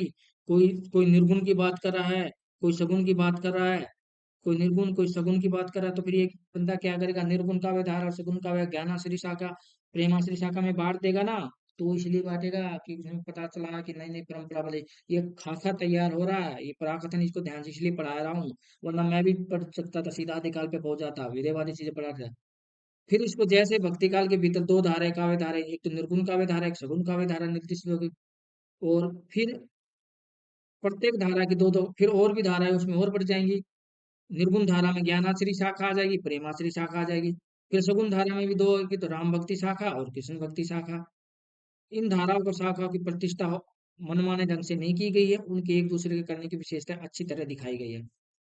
वो देखते ही ध्यान में आ जाए, जो उनको देखोगे तभी आपको ध्यान में आ जाएगा, इतना विश्वास है इनको, ठीक है जदू, मान लेते हैं आपकी बात को। अब उन्होंने कहा है तो भाई मैंने भक्ति काल तक का आपका पीछा छुड़वा दिया, मेरी किताब पढ़ो ना, तो भक्ति काल तक तो इन चीजों को ध्यान दो भाई। भक्ति काल पढ़ो तो ऐसी बातों को ध्यान दो। और अब आप अगर रीति काल में जाओ ना, मेरी पुस्तकें जब खोलो, जब आप इस किताब को जब आप खोलो ना, इस किताब को खोलो, तब जब आप रीति काल पे जाओ, तो भैया ऐसे घबराना मत, इन्होंने रीति काल को ऐसे नाम क्यों दिया है, ठीक है। उसमें ये बातें ध्यान रखना। दो कहनी अनकहनी उसने कहा, हमारे रामचंद्र शुक्ल जी ने कहा, इस काल के कवियों के परिचयात्मक वृत्तों की छानबीन में मैं अधिक प्रवृत्त नहीं हुआ, यानी कि उस पर ज्यादा फोकस नहीं किया। पर ये रसवादी और ज्यादा ही ये आदर्शवादी लोग थे, कहा रीति काल का भी क्या याद करना यार, क्या घनानंद, क्या ये छोड़ो ना यार, क्या चीज है इसमें, इन्होंने क्या दिया है समाज को, क्या दिया है। लेकिन ये कहीं ना कहीं जब पढ़ोगे ना, तो प्रेम की, और आज के समय अगर इनका सही से मूल्यांकन किया जाए, तो रीतिकाल के समय वो क्रांति थी, आज समय सबसे ज्यादा महसूस कर रहे हैं प्रेम की, जो आज खत्म होता जा रहा है, ठीक है। तो प्रेम उस समय जो दिखाया गया था घनानंद बोधाल को, वो प्रेम आज की जरूरत है भाई। तो क्योंकि मेरा उद्देश्य अपने साहित्य में इतिहास का एक पक्का और व्यवस्थित ढांचा खड़ा करना था, न कि कवि कीर्तन करना था। ये कह रहा था कि भाई कवि कीर्तन नहीं करना था, तो आप तुलसीदास का क्यों कवि कीर्तन कर रहे हो भाई? आपको कवि कीर्तन नहीं करना था, तो आप तुलसीदास और चिंतामणि को आपको कवि कीर्तन कर रहे हो, आप इनकी आलोचना करेंगे ना, ऐसे सोच के करना है। इसलिए इन कवियों के परिचयात्मक विवरण मैंने मिश्र बंधु विनय से उठा लिए। हमारे दद्दू भी कॉपी पेस्ट करते थे भाई, मिस्र बंधु से कॉपी पेस्ट कर लिया। लेकिन किसी की किसी नकल करने के लिए अकल की आवश्यकता है, इनके पास अकल थी इसलिए नकल भी कर गए, तो भी हमारे लिए वो पूजनीय है। ठीक है। कहीं कहीं कुछ कवियों के विवरणों में परिवर्तन और परिष्कार भी किया है, जैसे उन्होंने कुछ कुछ चीजें बदली। उन्होंने ठाकुर और दीनदयाल गिरी, राम सहाय रसिक गोविंद के विवरणों में, यानी कि जब आपको पढ़ोगे तो पता चलेगा दीनदयाल में और राम सहाय के विवरणों में कुछ चीज जोड़ देंगे, उनके जन्म के बारे में कुछ रचना जोड़ देंगे, कोई खास बड़ी बात नहीं है। आगे चलते हैं। यदि कुछ कवियों के नाम छूट गए हैं, कह रहे हैं जब मेरी पुस्तक पढ़ो ना, कहो कि कुछ कवियों के नाम छूट भी गए ना, तो किसी कवि की किसी मिली हुई पुस्तक का उल्लेख नहीं हुआ, तो इसमें मेरी कोई बड़ी उद्देश्य हानि नहीं है। यानी कि मैंने तो अपना इतिहास काल लिखना था, कोई पुस्तक छूट गई तो मैं कोई गाइड बुक थोड़ी लिख रहा था। मैं यूजीसी नेट करवाने के लिए ये थोड़ी दृष्टि की तरह आपके लिए कोई किताब लिख रहा हूँ। अगर ये मैंने किसी किसी से रचनाएं कम लिख दी तो मेरी पुस्तक कम छपेगी, नहीं, मुझे तो इतिहास लिखना था। अगर अगर अगर कोई और पुस्तक 50 रचनाएं दिखा रही है, सरस्वती गोविंद पांडे में अगर 30 है, और मैं अगर मैं 10 भी दिखा दूंगा कोई बात नहीं, लेकिन जो भी दिखाऊं अच्छा दिखाऊं, मेरा तो ये है। तो ठीक है। तो जितने ग्रंथों के नाम दिए हूं उनको उतनी ही जरूरत मैंने समय दिया जितना उसमें मालूम हो रही थी। अब इतिहास की पुस्तक में किसी कवि की पूरी क्या अधूरी आलोचना भी नहीं की जा सकती। और मान लीजिए भाई साहब, अब आदिकाल कबीर कबीर नाम की किताब लिखकर आचार्य प्रसाद द्विवेदी ने लिख दिया, उनके बारे में बहुत कुछ लिख दिया। लेकिन भाई इतने बड़े इतिहासकार में आप मान लीजिए अभी इतनी पुस्तक मोटी है, अगर इसको अगर ये तारीफ करने लग जाते घनानंद की और बहुत सारी तारीफ करने लग जाते, शुद्ध गवाल कवि की, नामदेव साहब की और सभी भक्त कवियों की, तो ये ऐसी ऐसी 10 पुस्तकों में भी अपने इतिहास नहीं लिख पाते थे। ठीक है। तो बहुत प्रसिद्ध कवियों के संबंध में थोड़ा विस्तार से लिखना पड़ा, और यह विशेष प्रवृत्तियों का ही निर्धारण किया गया। यह अवश्य है कि उनमें कुछ प्रवृत्तियों को मैंने रसोपयोगी और कुछ बाधक माना। ठीक है, कोई बात नहीं, बड़ी चीज नहीं है, आप रसवादी थे तो आप इन चीजों का आप कर सकते हैं। अब ये क्या है कि जब आपने मेरा रीतिकाल भी पढ़ लिया, अब अगर आप रीतिकाल पढ़ लिए और आप में हिम्मत है, जब आप थोड़े पढ़ोगे, जब आपका एग्जाम पास आएगा, तो अब आधुनिक काल भी पढ़ोगे, क्योंकि आधुनिक काल का सवाल पूछे, तब आधुनिक काल में जाओ ना बच्चों। तो इस बात का ध्यान रखना। किस बात का दद्दू? आदिकाल में कहा कि आदिकाल गद्य का आविर्भाव सबसे प्रधान साहित्यिक घटना है, ये उन्होंने कहा। ये सवाल पूछा गया है, बिल्कुल मैंने इसको ग्रीन कर दिया है, ये बिल्कुल ग्रीन है, हर बार पूछा जाने वाला सवाल है। UGC UGC net, TGT, PGT, अब ईएमआरआर, टीएसएसबी, कहीं भी हिंदी आती है जिसमें साहित्य पूछा जाया हो, कहीं भी किसी भी पीएचडी एंट्रेंस एग्जाम कहीं भी हिंदी आती हो, तो इनसे सवाल तो पूछे जाते ही जाते हैं। इसलिए उसके प्रसार का वर्णन विशेष विस्तार के साथ करना पड़ा। मेरा विचार इसमें थोड़े से काल के बीच हमारे साहित्य के भीतर जितनी अनेक रूपता का विकास हुआ, उनको आरंभ तक लाकर उसमें आगे की प्रवृत्तियों का सामान्य और संक्षिप्त उल्लेख करके छोड़ देना था। क्योंकि वर्तमान लेखकों और कवियों के संबंध में कुछ लिखना, सिर पर एक बला मोल लेना। ये कहा कि जितनी भी अनेक रूपता और उस विकास में जो हुई, मैं वहां तक ही गया जो अभी तक बस जरूरत पड़ी है भाई। और फिर अभी जो जिंदा है और अच्छे से लिख भी रहे हैं, अगर उनके बारे में मैं कुछ बोलता ना, तो हो सकता है वो मुझे लताड़ सकते थे। आप मेरे बारे में बोले, आजकल किसी को सहन शक्ति नहीं है, बड़ों की कौन रिस्पेक्ट करता है, बहुत कम लोग होते हैं, अपवाद हो गए हैं अब। कभी सब करते हैं, आज अपवाद हो गए हैं बड़ों की इज्जत करने वाले। तो वो कहते मैंने उन चीजों को छेड़ा ही नहीं। उन्होंने कहा कि मैं अगर आज कोई उस समय कोई कवि लिख रहा था ना, तो मैंने उस कविता के बारे उस कवि के बारे में कहा, मैंने छायावाद पे रोक दिया बस भाई, कि हम आगे नहीं जाऊंगा। ठीक है। ठीक है, तो उन्होंने इसलिए उसको छायावाद पे छोड़ दिया।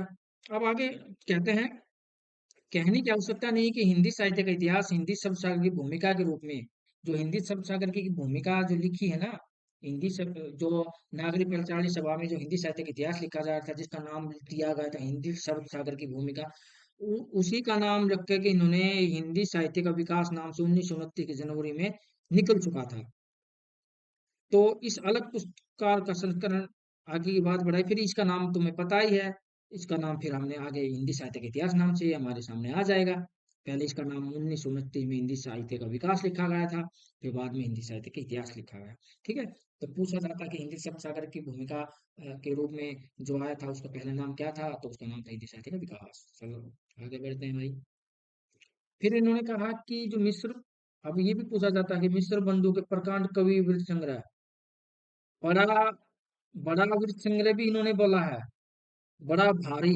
मिस्र बंधुओं, तो शुक्रिया, जो बड़ा भारी भी उन्हीं को बोला है। और प्रकांड भी इन्हीं को, वर्ड संग्रह इन्हीं को बोला मिश्र बंधुओं ने। प्रकांड, तीन लोग मिल गए तो प्रकांड तो करेंगे। अब तीन लोग मिल गए तो कांड करेंगे, ऐसे याद कर लो, तीन लोग मिल गए तो पक्का कांड करेंगे, क्योंकि उनके पास तो तीन लोग हो गए, उनको पता, देख लेंगे, मारेंगे, पीट देंगे, कर देंगे जो करना है, तो कांड करेंगे। तीन लोग मिल गए तो कांड कर दिया, तो प्रकांड ऐसे याद कर ले सकते हैं निमोनिक से।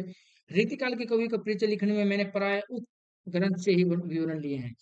रीतिकाल की ये चीजों पर, मैं जब रीतिकाल की चीज वो पढ़ा रहा था, वहाँ ये मिस हो गई थी, ठीक है, ये स्लाइड आगे चली गई है, ये वो चीजें आप आराम से देख सकते हैं।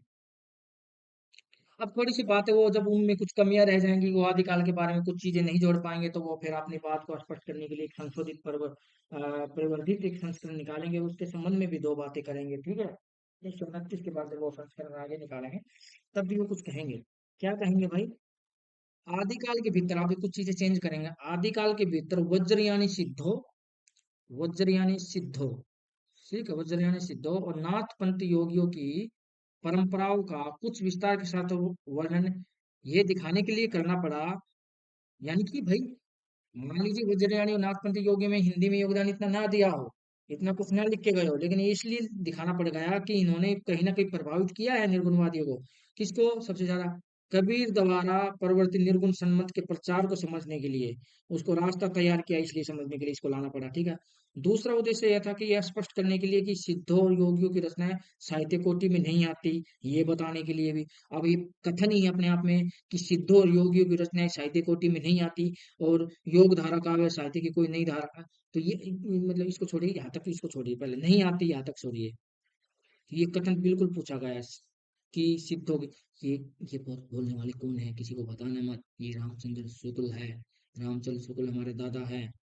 वो नाथों को इतना सिद्धों को महत्व दे नहीं रहे, और उसके पीछे कारण आप जानते भी हो ना। ना सिद्धों नाथों ने सामंतवाद की रीढ़ की हड्डी तोड़ी है, उन्होंने ब्राह्मणवाद का विरोध किया है। तो आप जो जिससे संबंध रखता होगा, जिस समाज से, वो तो कुछ न कुछ चीजें दिखी जाएंगी उसके बारे में, कभी आप आलोचनात्मक जब टिप्पणी करेंगे, जब आपको समझाएंगे, ठीक है। रीतिकाल के सामान्य रीतिकाल को इन्होंने के सामान्य परिचय में हिंदी के अलंकार ग्रंथों की परंपरा के उद्गम और विकास को कुछ अधिक विस्तार के साथ दिखाया। रीतिकाल के परिचय में तो हिंदी अलंकार ग्रंथों को इन्होंने विस्तार के साथ समझाया, जब कह तो ये रहे थे कि मिस्र बंधु उठाया, तो तुमने क्या किया भाई? कोई बात नहीं, मान लेते हैं। घनानंद आदि कुछ मुख्य कवियों का आलोचनात्मक परिचय भी विशेष रूप से मिला। अब घनानंद के बारे में तो ये अच्छा कहेंगे, इनमें अभिव्यंजना थी, और घनानंद के बारे में ज्यादा बोल गए, तभी तो सवाल पूछे जा रहे हैं हमें, तो घनानंद अगर ये कम लिख के जाते तो घनानंद से इतने सवाल बनते ही नहीं। तो जब घनानंद पढ़े, तो इन्होंने बहुत अच्छे विस्तार से लिख रखा है। किताब खोलो यार, अंदर जाओ, किस लिए रख के रख रखे, धूल लग रही है, साफ करो उसको, ठीक है। आधुनिक काल के भीतर खड़ी बोली के गद्य के इतिहास, इधर जो कुछ भी सामग्री उसकी दृष्टि से एक नए रूप में सामने आया, हिंदी के मार्ग में जो जो विलक्षण बाधाएं पड़ी, उनका भी विस्तार उल्लेख किया। यानी कि इनको जब दिखेगा कि कहीं कहीं ना कहीं पुनर्जागरण हो रहा है, कुछ कुछ चीजें नहीं हो रही है, तो उनका वो नाम देंगे और उसके बाद विस्तार से बताएंगे। पिछले संस्करण में वर्तमान आजकल चलते हुए साहित्य के मुख्य परिवर्तन का संकेत मात्र करके छोड़ दिया गया था। इस संस्करण में, अब ये जो अगला संस्करण आएगा, जो पुस्तकें हमारे पास है, उसमें क्या करेंगे? समसामयिक साहित्य का अब तक का आलोचनात्मक विवरण दे दिया गया है, जिसके आज तक के साहित्य की गतिविधि का पूरा परिचय। ये कह रहे हैं कि उस समय जब वो जिंदा थे, हमारे बीच थे, तो उस समय के जो साहित्य थे वहां तक हमने लिख दिया गया है, ठीक है। तो इसका मतलब ये नहीं कि उन्होंने नई कविता और ये सब चीजें, अब की बातें समकालीन कविता को बीच में रख दिया, नहीं नहीं, उस समय जहाँ तक जब जिंदा थे तब तक वो चीजें उन्होंने उसमें नहीं लिखी है। तो भाई ये पुस्तक ये थी रामचंद्र शुरू इतिहास, आपको लोगों में शुरू में दिखा दिया गया। अब आज का जो टॉपिक है वो हम आपको शुरू स्टार्टिंग कर रहे हैं कि नामकरण की प्रक्रिया पे आपको बता दिया गया। मैंने आपको नामकरण प्रक्रिया कोई बड़ी बात नहीं, समझा दिया, वर्णनात्मक पद ने आज का टॉपिक भी कर दिया, बल्कि हम तो उससे आगे बढ़ गए हैं। रामचंद्र शुक्ल के इतिहास को ही हमने आपको पढ़ा शुरू कर दिया है, ठीक है। अब आगे हम इसी प्रकार, ऐसा देखो, हमने सवाल, हम पीछे जो कक्षाएं मिस करके हम उनको देख सकते हैं कि हमने किस प्रकार सवालों को, प्रश्नों को लेते हुए आपको ये चीजें करवाई हैं। ऐसे हवा में तीर नहीं मारे। अब आज से ही आपसे पूछा जाएगा कि आधुनिक काल क्यों रखा गया, ठीक है। और ठीक है, आपसे ऐसे पूछा जाएगा आधुनिक काल के भीतर ये चीजें हैं। अब देखो, इन्होंने अपना आप भी ऐसे पुस्तक जब खोलोगे, तो ऐसे उन्होंने किताब लिख रखी है, ठीक है। ऐसे उन्होंने पुस्तक लिख रखी है। पहला है प्रथम संस्करण का वक्तव्य, ये हमने पढ़ाया आपको। संशोधित परिवर्तित संस्करण के निबंध में दो बातें, ये भी मैंने बता दिया। अब आगे हम इसको काल विभाग आपको पढ़ाएंगे, काल विभाग मैंने अभी छोड़ा है। फिर इन्होंने आदिकाल नाम नहीं दिया है इन्होंने। उस समय जब ये आदिकाल तो अब लिखा दिया गया पुस्तक लिखने के बाद, उसका जब मान था, तब उनका लिखा था वीर गाथा काल। तो वीर गाथा काल को संवत 1050 से, वीर गाथा काल को संवत 1050 से 1375 माना। और ठीक है, 1375 का संवत, इसमें से आप 57 माइनस कर लोगे तो आपका सही समय निकल आएगा, प्लस करोगे आपको पता ही है कैसे निकालना होता है इस काल संवत को। तो इसमें क्या है, सामान्य परिचय, पहले ये सामान्य परिचय देते हैं हर चीज में। फिर ये अपभ्रंश काव्य की बात करेंगे जब हम पढ़ेंगे। फिर ये देश भाषा, अमीर खुसरो वगैरह की भाषा की बात करेंगे। खुमान रासो की बात करें, देश भाषा भी उन्होंने 8 रचनाएं भी बताए, उसके बारे में भी ये बताएंगे। फिर कुछ फुटकर रचनाएं छूट जाएंगे, उसके बारे में बता देंगे।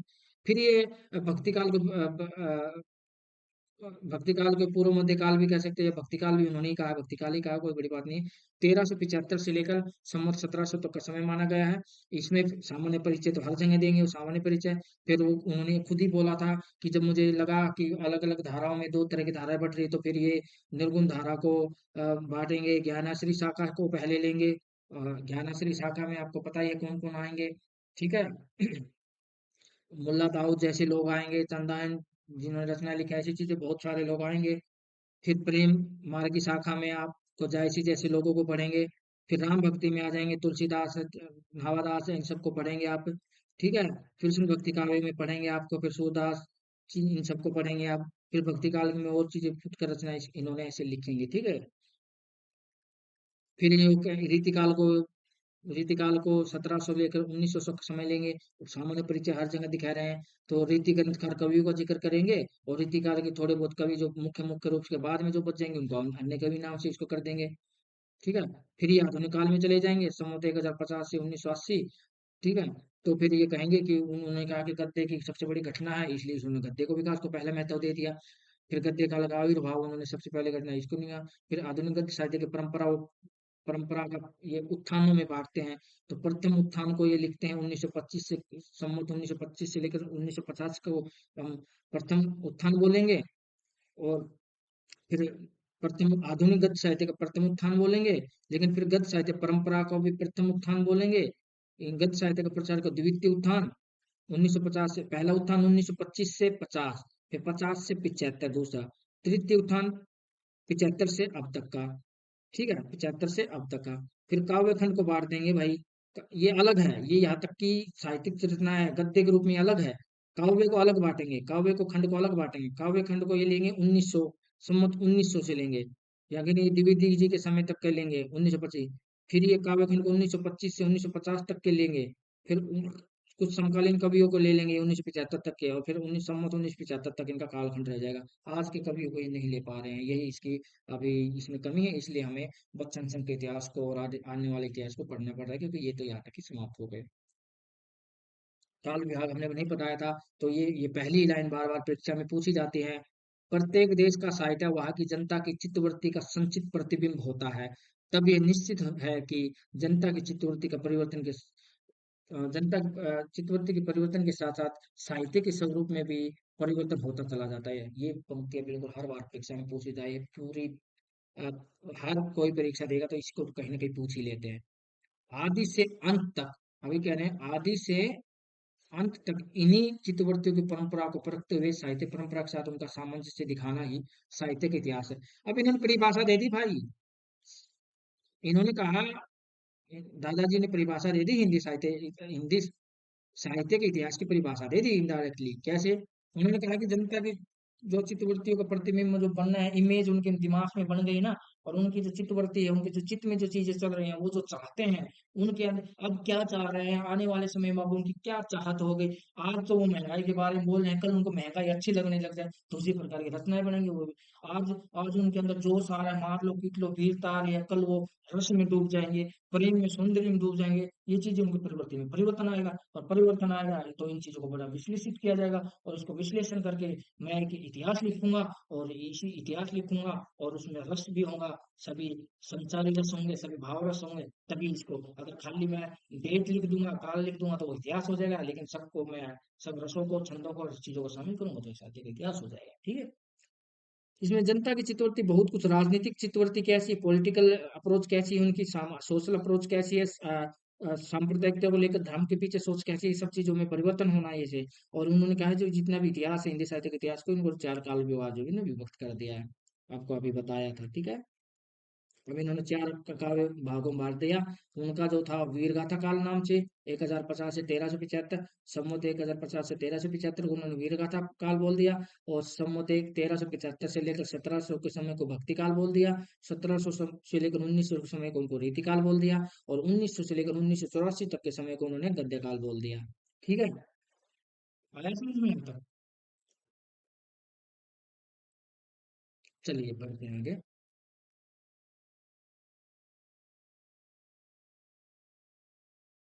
अब देखो, आज का जो काल विभाजन था, काल विभाजन और नामकरण के ऊपर ही बात हो रही है, तो क्या हम रामचंद्र स्कूल को ही उठाएंगे? अब इनकी कोई आलोचना करने वाला कोई आएगा ही नहीं। आएगा ना, हजारी प्रसाद द्विवेदी जी आएंगे ना। चलो, बीच में आपकी आज्ञा हो तो थोड़ा सा पानी पी ले लेते हैं। तब तक बीच में अगर आपको पिछले पिछले रामचंद्र शुक्ल के इतिहास को लेकर आप तक जितने भी कक्षा आई उसको लेकर कोई डाउट है तो अपने कमेंट बॉक्स में लिख सकते हैं।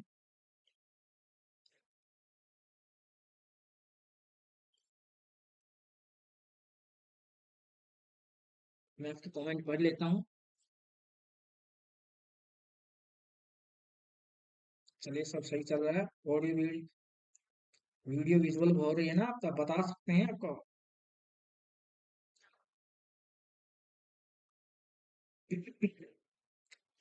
समझ आएंगे। अच्छा, तो अगली कक्षा जो अ, अगली जो आप उनके लिए मूल टेक्स्ट लेके आएंगे आपके सामने स्क्रीन पे, कंप्यूटर स्क्रीन पे दिख रही हैं। हिंदी साहित्य का उद्भव और विकास, हजारी प्रसाद द्विवेदी जी। ये आप उनके विद्यार्थी हैं, रहे हैं। और अब ये बच्चन सिंह की बातों को काटेंगे और वही हमसे कथन पूछ लिए जाएंगे।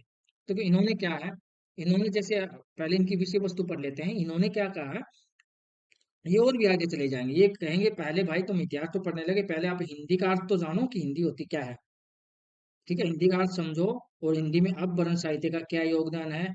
जैनेतर जैनों से जो अलग लिखी हुई रचनाएं हैं, अपभ्रंश की जो रचनाएं हैं, उनको समझो। साहित्य की काव्य भाषा को समझो। अपभ्रंश में तीन बंद है, उन बंदों को समझो। अपभ्रंश को पुरानी और पुरानी हिंदी के अर्थ को समझो। तभी तो आप जीडीसी जैसे पेपर को, एचपीएससी के पेपर को, लिखित परीक्षा जहाँ भी हो तभी तो लिख पाओगे। जब ये अभी पूछा गया था, मैं आपको बताया था ना, अपभ्रंश की विशेषताएं बताइए, पुराने हिंदी की विशेषताएं बताइए, वो इसी पुस्तक से निकलेंगी। फिर आगे कहेंगे कि हिंदी की पूर्ववर्ती अपभ्रंश भाषा कैसी रही, और अपभ्रंश जनित्र साहित्य का महत्व क्या है। उनको संध्या भाषा में जो वर्गीकरण के उल्टवासी जो कबीर में आएंगी आगे, ये चीजें कहाँ से आएंगी भाई, ये चीजें यहाँ से आएंगी। नाथ संप्रदाय को समझो। ठीक है, और इन चीजों को जब समझोगे तो मैं अपना आप ही बता दूंगा कि अप्रमाणिकता क्यों है। फिर बताएगा, अब आओ, अब मैं बताता हूँ कि वीर गाथा काल क्यों नहीं कहना चाहिए। तो उन्होंने कहा साहित्य का आदिकाल, आदिकाल की दो श्रेणियां, एक तो प्रमाणिक रचना का अभाव का कारण बताया। पुराने साहित्य का संरक्षण किस किसने किया, कुमार रासो, बिजलदेव रासो, भेटकेदार और मधुकर भट्ट और अमीर रासो, विजयपाल रासो, ये अर्ध प्रमाणिक रचनाएं हैं, इनके बारे में बताया। और फिर ये बताया प्रमाणिक रचना के बारे में। अब अर्ध प्रमाणिक में कौन आ गए, अर्ध प्रमाणिक में पृथ्वीराज रासो। पृथ्वीराज रासो के प्रमाणिक अंश, इन अंशों की विशेषता है। ठीक है, ये चीजें बात आ जाएंगे। फिर वो कहेंगे संदेश राष्ट्र, पृथ्वीराज रासो, कीर्ति लेता की विशेषता, विद्यापति की सब चीजें बातें करेंगे। फिर भक्ति साहित्य में जाएंगे, तो वास्तविक हिंदी साहित्य का आरंभ कहाँ से होता है। फिर मध्यकालीन आंदोलन के बारे में बताएंगे। और फिर दो आचार्य वल्लभ आचार्य गैपदों की भाषा के बारे में बताएंगे। और उस समय की जाति प्रथा कठोरता का कारण था, किस पे टिकी थी, ये सब बातें वह बताएंगे। और फिर आगे इसी में ही कहेंगे कि इस्लाम का प्रभाव, इस्लाम ना भी आया होता तो 12 टके वैसे के वैसा होता। ये चीजें यहाँ पर ऐसी चीजें आप आ जाएंगी। तो इस किताब को जब पढ़ोगे तो आप इन सवालों के जवाब मिलेंगे। और ये पुस्तक पढ़ने में थोड़ी कठिन लगती है, लेकिन सवाल तो यही से पूछे जाएंगे। इस कठिन पुस्तक को आसान रूप में मैं आपके सामने प्रस्तुत करूंगा। बस आप मुझे, मेरे पे ट्रस्ट रखिए, जुड़े रहिए, हंसते रहिए, मुस्कुराते रहिए, खेल खेल में अच्छे अंक प्राप्त कीजिए। फिर आगे ये निर्गुण भक्ति साहित्य को भी बांट देंगे, कृष्ण भक्ति साहित्य को। ये आपकी स्क्रीन पे लिखा गया है, इसको आप समझिए, बिल्कुल ये अलग नहीं है। और जब आपकी ये पुस्तक आपके पास रखी होगी तो आप देख लीजिए, वरना इसको स्क्रीनशॉट लेके आप बाद में भी देख सकते हैं। मैं चाहता हूँ कि कम समय में आपको ज्यादा कंटेंट प्रोवाइड कर पाऊँ। आप वीडियो को तो बाद में भी सुन सकते हैं, अभी लाइव आ कोई बात नहीं, बाद में रिकॉर्डेड हो जाएंगी, बाद में सुन लीजिए। लेकिन मैं आपको जो परोसना चाहता हूँ, अच्छी चीज़ें जो परोसना चाहता हूँ, वो जल्दी से जल्दी आप तक पहुँचे। और आप बहुत सी परीक्षाएँ अब सिर पे है, बहुत से जल्द ही ईएमआरएस की परीक्षाएँ भी लगने वाली हैं और जीडीसी की परीक्षा भी लगने वाली है और हरियाणा की परीक्षा तो ऑलरेडी अभी हो चुकी है। अब आने हरियाणा में भी आने पीजीटी, टीजीटी के एग्ज़ाम आएँगे जिसमें लिखित परीक्षाएँ होती हैं। तो बहुत सारे लिखित परीक्षा अब हर जगह जुड़ रही है, तो आप मैं चाह रहा हूँ कि जल्दी से जल्दी सिलेबस को कंप्लीट कर दिया जाए, ताकि लिखित परीक्षा के लिए भी आपको जगह-जगह और आपको और लाइव आपको लिखित परीक्षा इसी कंटेंट से निकाल कर लिख के सिखाऊंगा कि कैसे लिखा जाता है। प्रेम कथानकों को साहित्य के बारे में, रीति काव्य को के बारे में ऐसे बांट देंगे वो। ठीक है, ऐसे ऐसे बांटेंगे। ये उन्हीं इन्हीं को मैं विस्तार से आगे पढ़ाऊंगा, इसलिए इसको ध्यान से देख लीजिए। भारतेंदु के उदय ये आगे आधुनिक काल तक बहुत आगे तक चले जाते हैं, प्रगतिवाद तक चले जाते हैं। प्रगतिवाद में मानवतावाद का विकसित रूप क्या गया, प्रगतिशील क्या है, प्रगतिवादी साहित्य है। इनका बहुत ही अजीब तरह का भी कह सकते हैं, और बाकी कहे जाए तो बड़े एक एक हिस्से को खोल के रख दिया इन्होंने, देखा जाए तो कोई चीज इन्होंने छोड़ी ही नहीं है। इतनी कम शब्दों में 267 पेजों में इतना कुछ लिख जाना अपने आप में बहुत बड़ी बात लगती है। कहते हैं कि ये तो गुरु से भी बढ़कर चेला हो गया, तो वही कहा था, यही इनकी दिखती है इसमें पुस्तक जब पढ़ते हैं। ठीक है, प्रस्तावना इन्होंने जब हिंदी साहित्य की जब बातें वो पढ़ाएंगे। देखो मैं नामकरण काल विभाजन ऑलरेडी पढ़ा चुका हूँ, लेकिन अब हम मैं चाहता हूँ कि थोड़ा और विस्तार से पढ़ा जाए, आपको बताया जाए। तो आप अगर आप हिंदी साहित्य पढ़ने जा रहे हो और आपको यही नहीं पता हिंदी कहते हैं किसी को, हिंदी को भाषा का विस्तार कहाँ से, हिंदी आई कहाँ से, तो आपका हिंदी साहित्य पढ़ने का क्या फायदा। पर हिंदी को तो जान लीजिए। वो चीजें ये बता रहे हैं, कह रहे हैं, ये कह रहे हैं, हिंदी शब्द का अर्थ हिंदी भारतवर्ष के एक बहुत विशाल प्रदेश की साहित्य भाषा है। ठीक है, जिसमें राजस्थान, पंजाब और पश्चिमी सीमा से लेकर बिहार और पूर्वी सीमांत तक लगे उत्तर प्रदेश की उत्तरी सीमा और मध्य प्रदेश के अनेक राज्यों तक की ये भाषा बोल साहित्यिक जो भाषा वो हिंदी कहलाती है। इस प्रदेश में अनेक स्थानीय बोलियां प्रचलित है, सबका शास्त्रीय ढांचा एक जैसा नहीं है। ठीक है, साहित्य में भी किसी एक ही बोली के ढांचे का सदा व्यवहार नहीं होता, और फिर भी हिंदी साहित्य की चर्चा करना सभी देशी विदेशी विद्वान इस विस्तृत प्रदेश में साहित्यिक प्रयोग के लिए वह भाषा को हिंदी कहते हैं। वस्तुतः हिंदी साहित्य के इतिहास में हिंदी शब्द का प्रयोग बड़े व्यापक अर्थ में। अब ये कह रहे हैं कि जब मैं हिंदी बोलूँ ना, जब मैं हिंदी बोलूँ, तो आप अवधि को भी शामिल कर लो उसमें, ब्रिज भी शामिल कर लो, कोरवी भी शामिल कर लो, जितनी भी 18 जो बोलियां जितनी भी आती हैं सबको इसमें शामिल कर लेना जब मैं हिंदी बात करूँ। ठीक है, हिंदी का मतलब ये है, उनको कहने का मतलब ये है।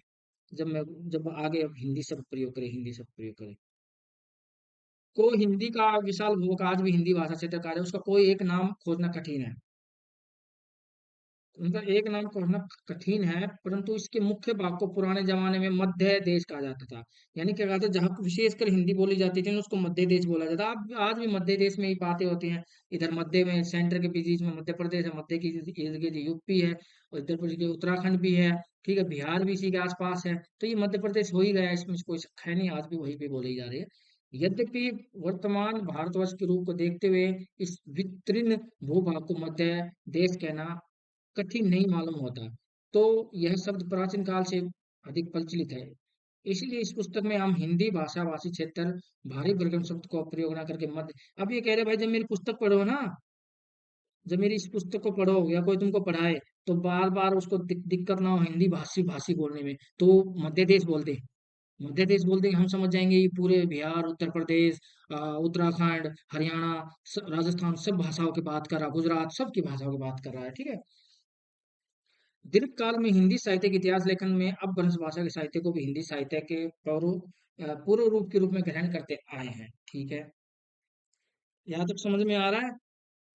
मिश्र बंधु ने अपनी पुस्तक में अनेक अपभ्रंश रचनाओं को स्थान दिया है। यानी कि मिश्र बंधु ने जो अपने मिश्र बंधु विनोद में कहा ना, उसमें बहुत सारी अपभ्रंश रचनाओं को स्थान दिया। भाई देना भी पड़ेगा भाई, अपभ्रंश से सोच से नहीं, अपभ्रंश से तो हमारी हिंदी निकलती है। ये कहने में तो कहते थे कि संस्कृत से हिंदी नहीं निकलती, लेकिन सही मायने में संस्कृत से अपभ्रंश निकली होंगी, लेकिन हमारी हिंदी तो अपभ्रंश से निकली है। बोलने पे बोल देते हैं कि संस्कृत माँ है हिंदी की, नहीं नहीं, बात थोड़ा टेक्निकल बनो। संस्कृत माँ नहीं है, अपभ्रंश है हिंदी की माँ, अपभ्रंश से निकली है। अपभ्रंश की माँ संस्कृत हो सकती है। ठीक है, स्वर्गीय पंडित चंद्र शर्मा गुलेरी और अब तो अपभ्रंश को पुरानी हिंदी कहते हैं। अब ये सवाल पूछा जाता है कि चंद्र शर्मा गुलेरी को अपभ्रंश को पुरानी हिंदी कहने वाले कौन है, तो चंद्र शर्मा गुलेरी साहब। चलो आगे चलते हैं। अच्छा, ये देखो, रामचंद्र शुक्ल ने भी अपने इतिहास में प्रथम संग्रह आदिकाल के अंदर अपभ्रंश रचनाओं की गणना की थी, क्योंकि वे सदा से भाषा काव्य के अंतर्गत माने जाते हैं। यानी कि वो उन्होंने बताया भी था कि मैं इसको अपभ्रंश को इसलिए ले रहा हूँ ताकि कबीर की और उनकी भाषा को मैं जान सकूं, उस समय की भाषा रचना के बारे में जान सकूं, इन्होंने इसलिए लेना पड़ा। अपभ्रंश साहित्य है, अपभ्रंश का साहित्य है। अपभ्रंश से बहुत सवाल आते हैं भाई, ध्यान से देखो, मैंने कहीं जो दिखाया है। तो अपभ्रंश के ऊपर कोई भी सवाल आए तो इस पीपीटी को एज इट इज चिपका भी सकते हो, बहुत एक एक चीज इम्पोर्टेंट है। बहुत दिनों तक पंडितों के अपभ्रंश साहित्य की जानकारी बहुत कम थी।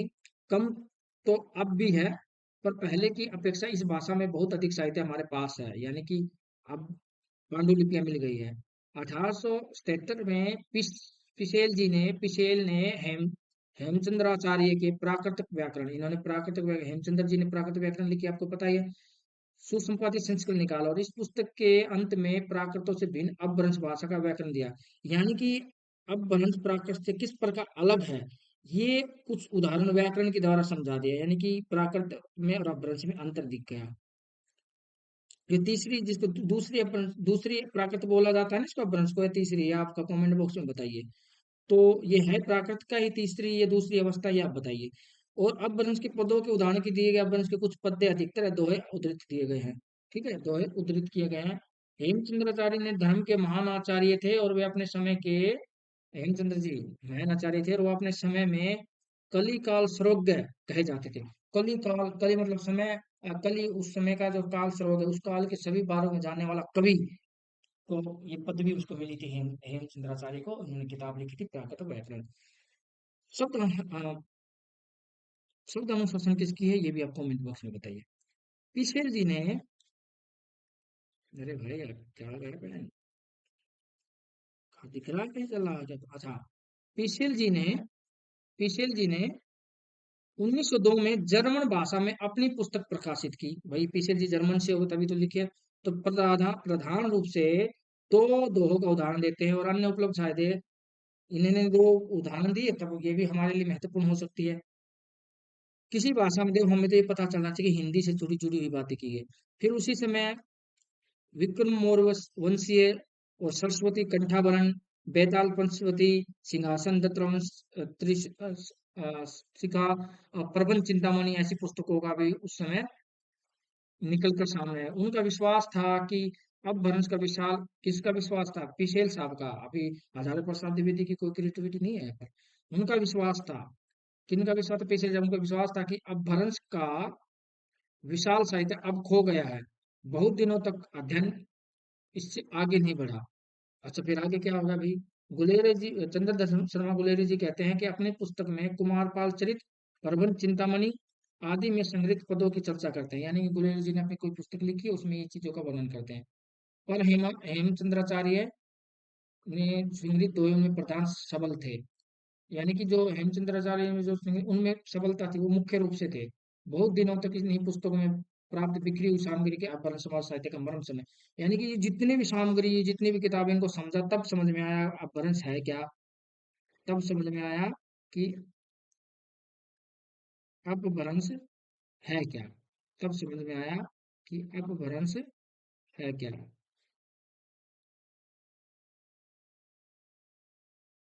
ठीक है भाई, तब समझ में आया कि अपभ्रंश है क्या।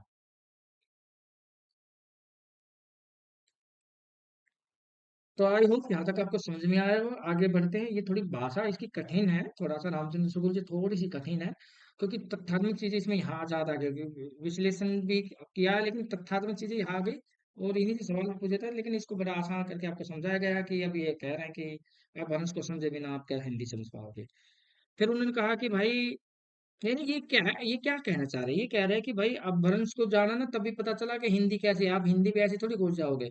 तो उन्होंने कहा कि 1913-14 ईस्वी में एक जर्मन विद्वान हुए भाई हमारे बीच में, हरमन याकोबी उनका पूरा नाम था। इस देश में आए, हमारे देश में आए। अहमदाबाद के जैन ग्रंथ भंडार भंडार जो ग्रंथ जहाँ रखे जाते हैं, जो स्टोर रूम होता है, वहाँ उनका उनको ऑब्जर्वेशन किया। और वहां गए और एक साधु के पास गए। उनसे उनसे उन्होंने भविष्य कहा, एक ग्रंथ मिली, प्रति फोटो कॉपी मिली उसकी, भविष्य कहा। ठीक है, भविष्य कहा नाम की रचना की उनको फोटो कॉपी मिली। और उन्होंने इसकी इसकी भाषा देखकर समझा कि अब भ्रंश की रचना है। उसने देखा ये प्राकृत नहीं है, ये कुछ अलग है। ये प्राकृत का ही कोई बिगड़ा हुआ रूप या कुछ आगे चलकर प्रवृत्ति एक भाषा है।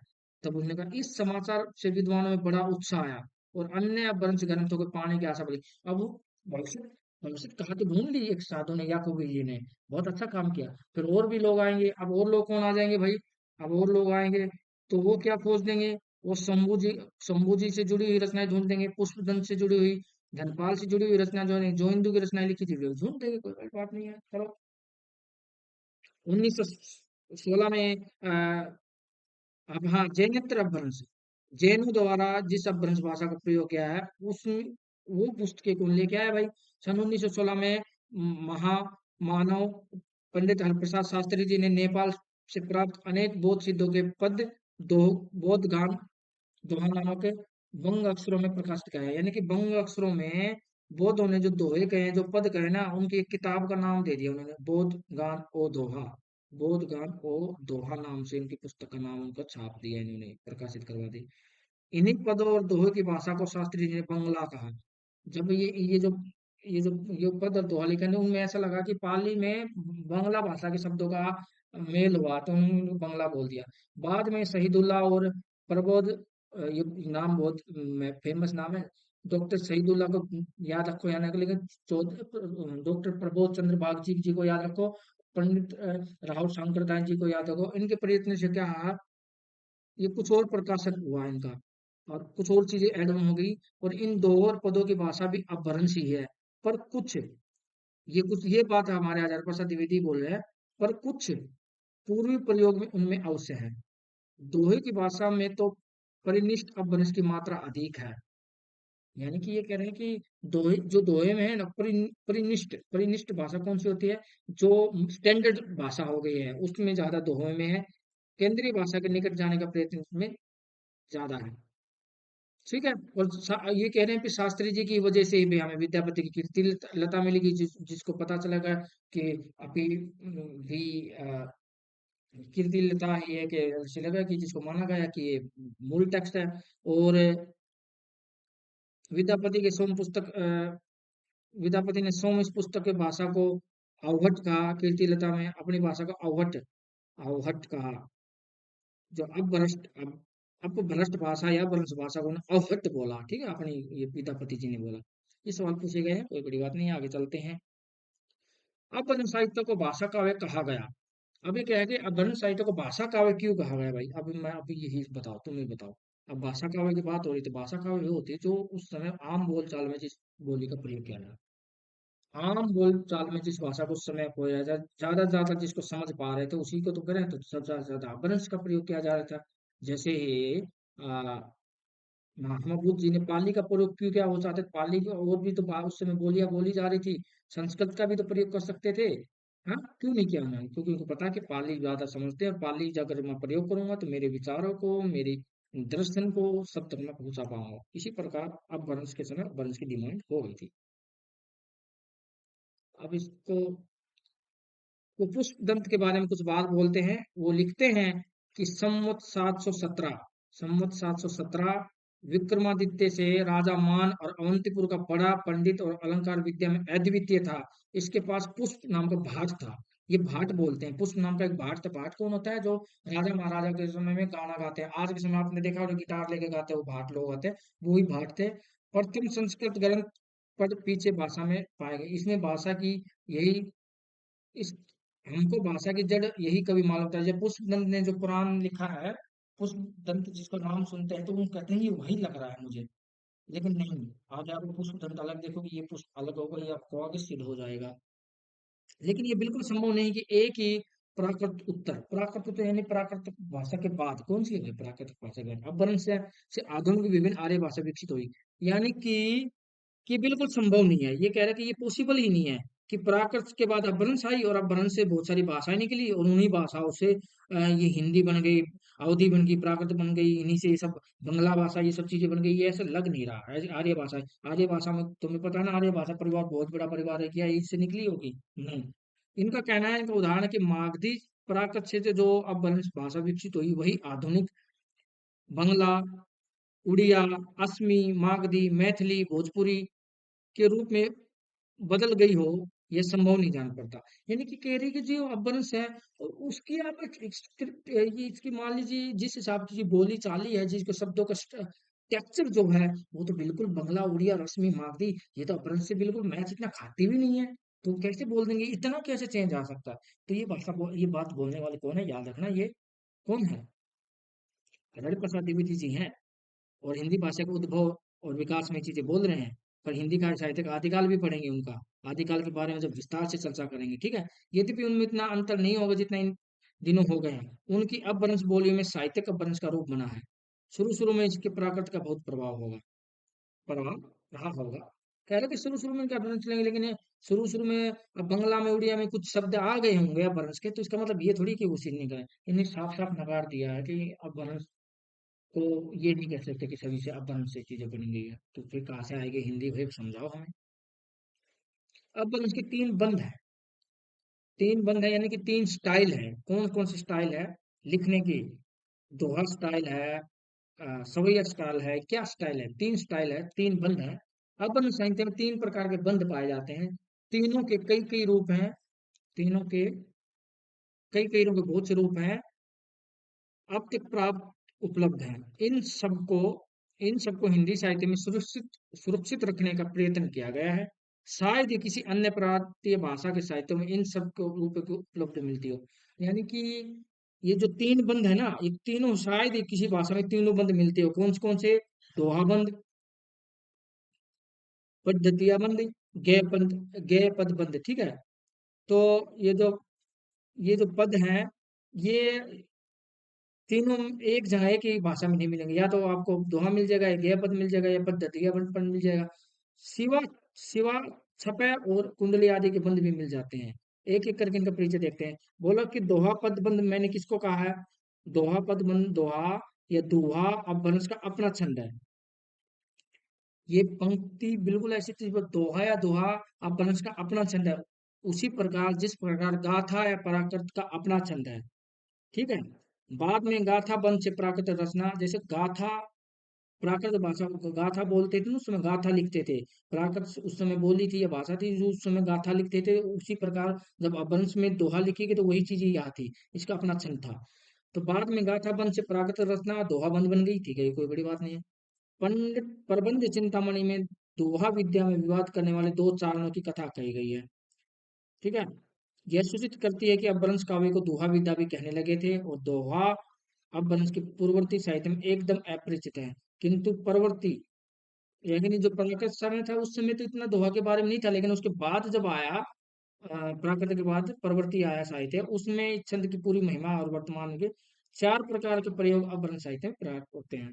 अब ये दोहापन भी चार प्रकार से मिलाई दिखता है। निर्गुण प्रधानों में, निर्गुण प्रधानों में इसको कौन यूज करते हैं? बोध,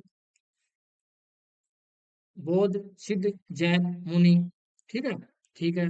श्रृंगारों में, श्रृंगारों में प्राकृतिक ग्रंथ कर ले, बहुत से प्रसिद्ध रूप से जो चीज लिखे श्रृंगारी चीज लिखने वाले, धोला मारू धोला मारू दोहा में दिख जाएगा। मतीराम की सतसैया में, मुबारक अली के सत्सकों में ये चीज आगे दिख जाएंगे आपको। नीति परक दोहों में हेमचंद्राचार्य जो नीति परक उन्होंने जो किताब उसमें दिखेंगे ये दोहा पदबंध, ठीक है। आगे फिर इन्हीं की परंपरा चल के ये सबसे खास बात इनमें से, फिर यही परंपरा आगे चलकर हिंदी साहित्य में हमको सुरक्षित देगा। नीति परक दोहे, रहीम भी इन्हीं से सीखेंगे, दोहे में ही कहेंगे।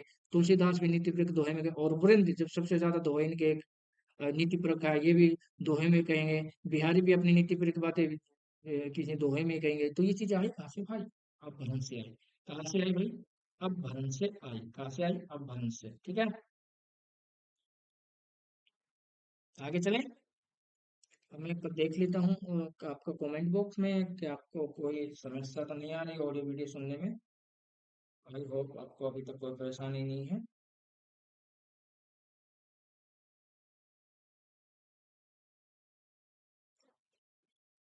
ठीक है, तो बढ़ते हैं अगली कक्षा की तरफ, अगली पीपीटी की तरफ। गैर पसंद है, अब उस देखो, एक तो हमने दोहा सुन लिया।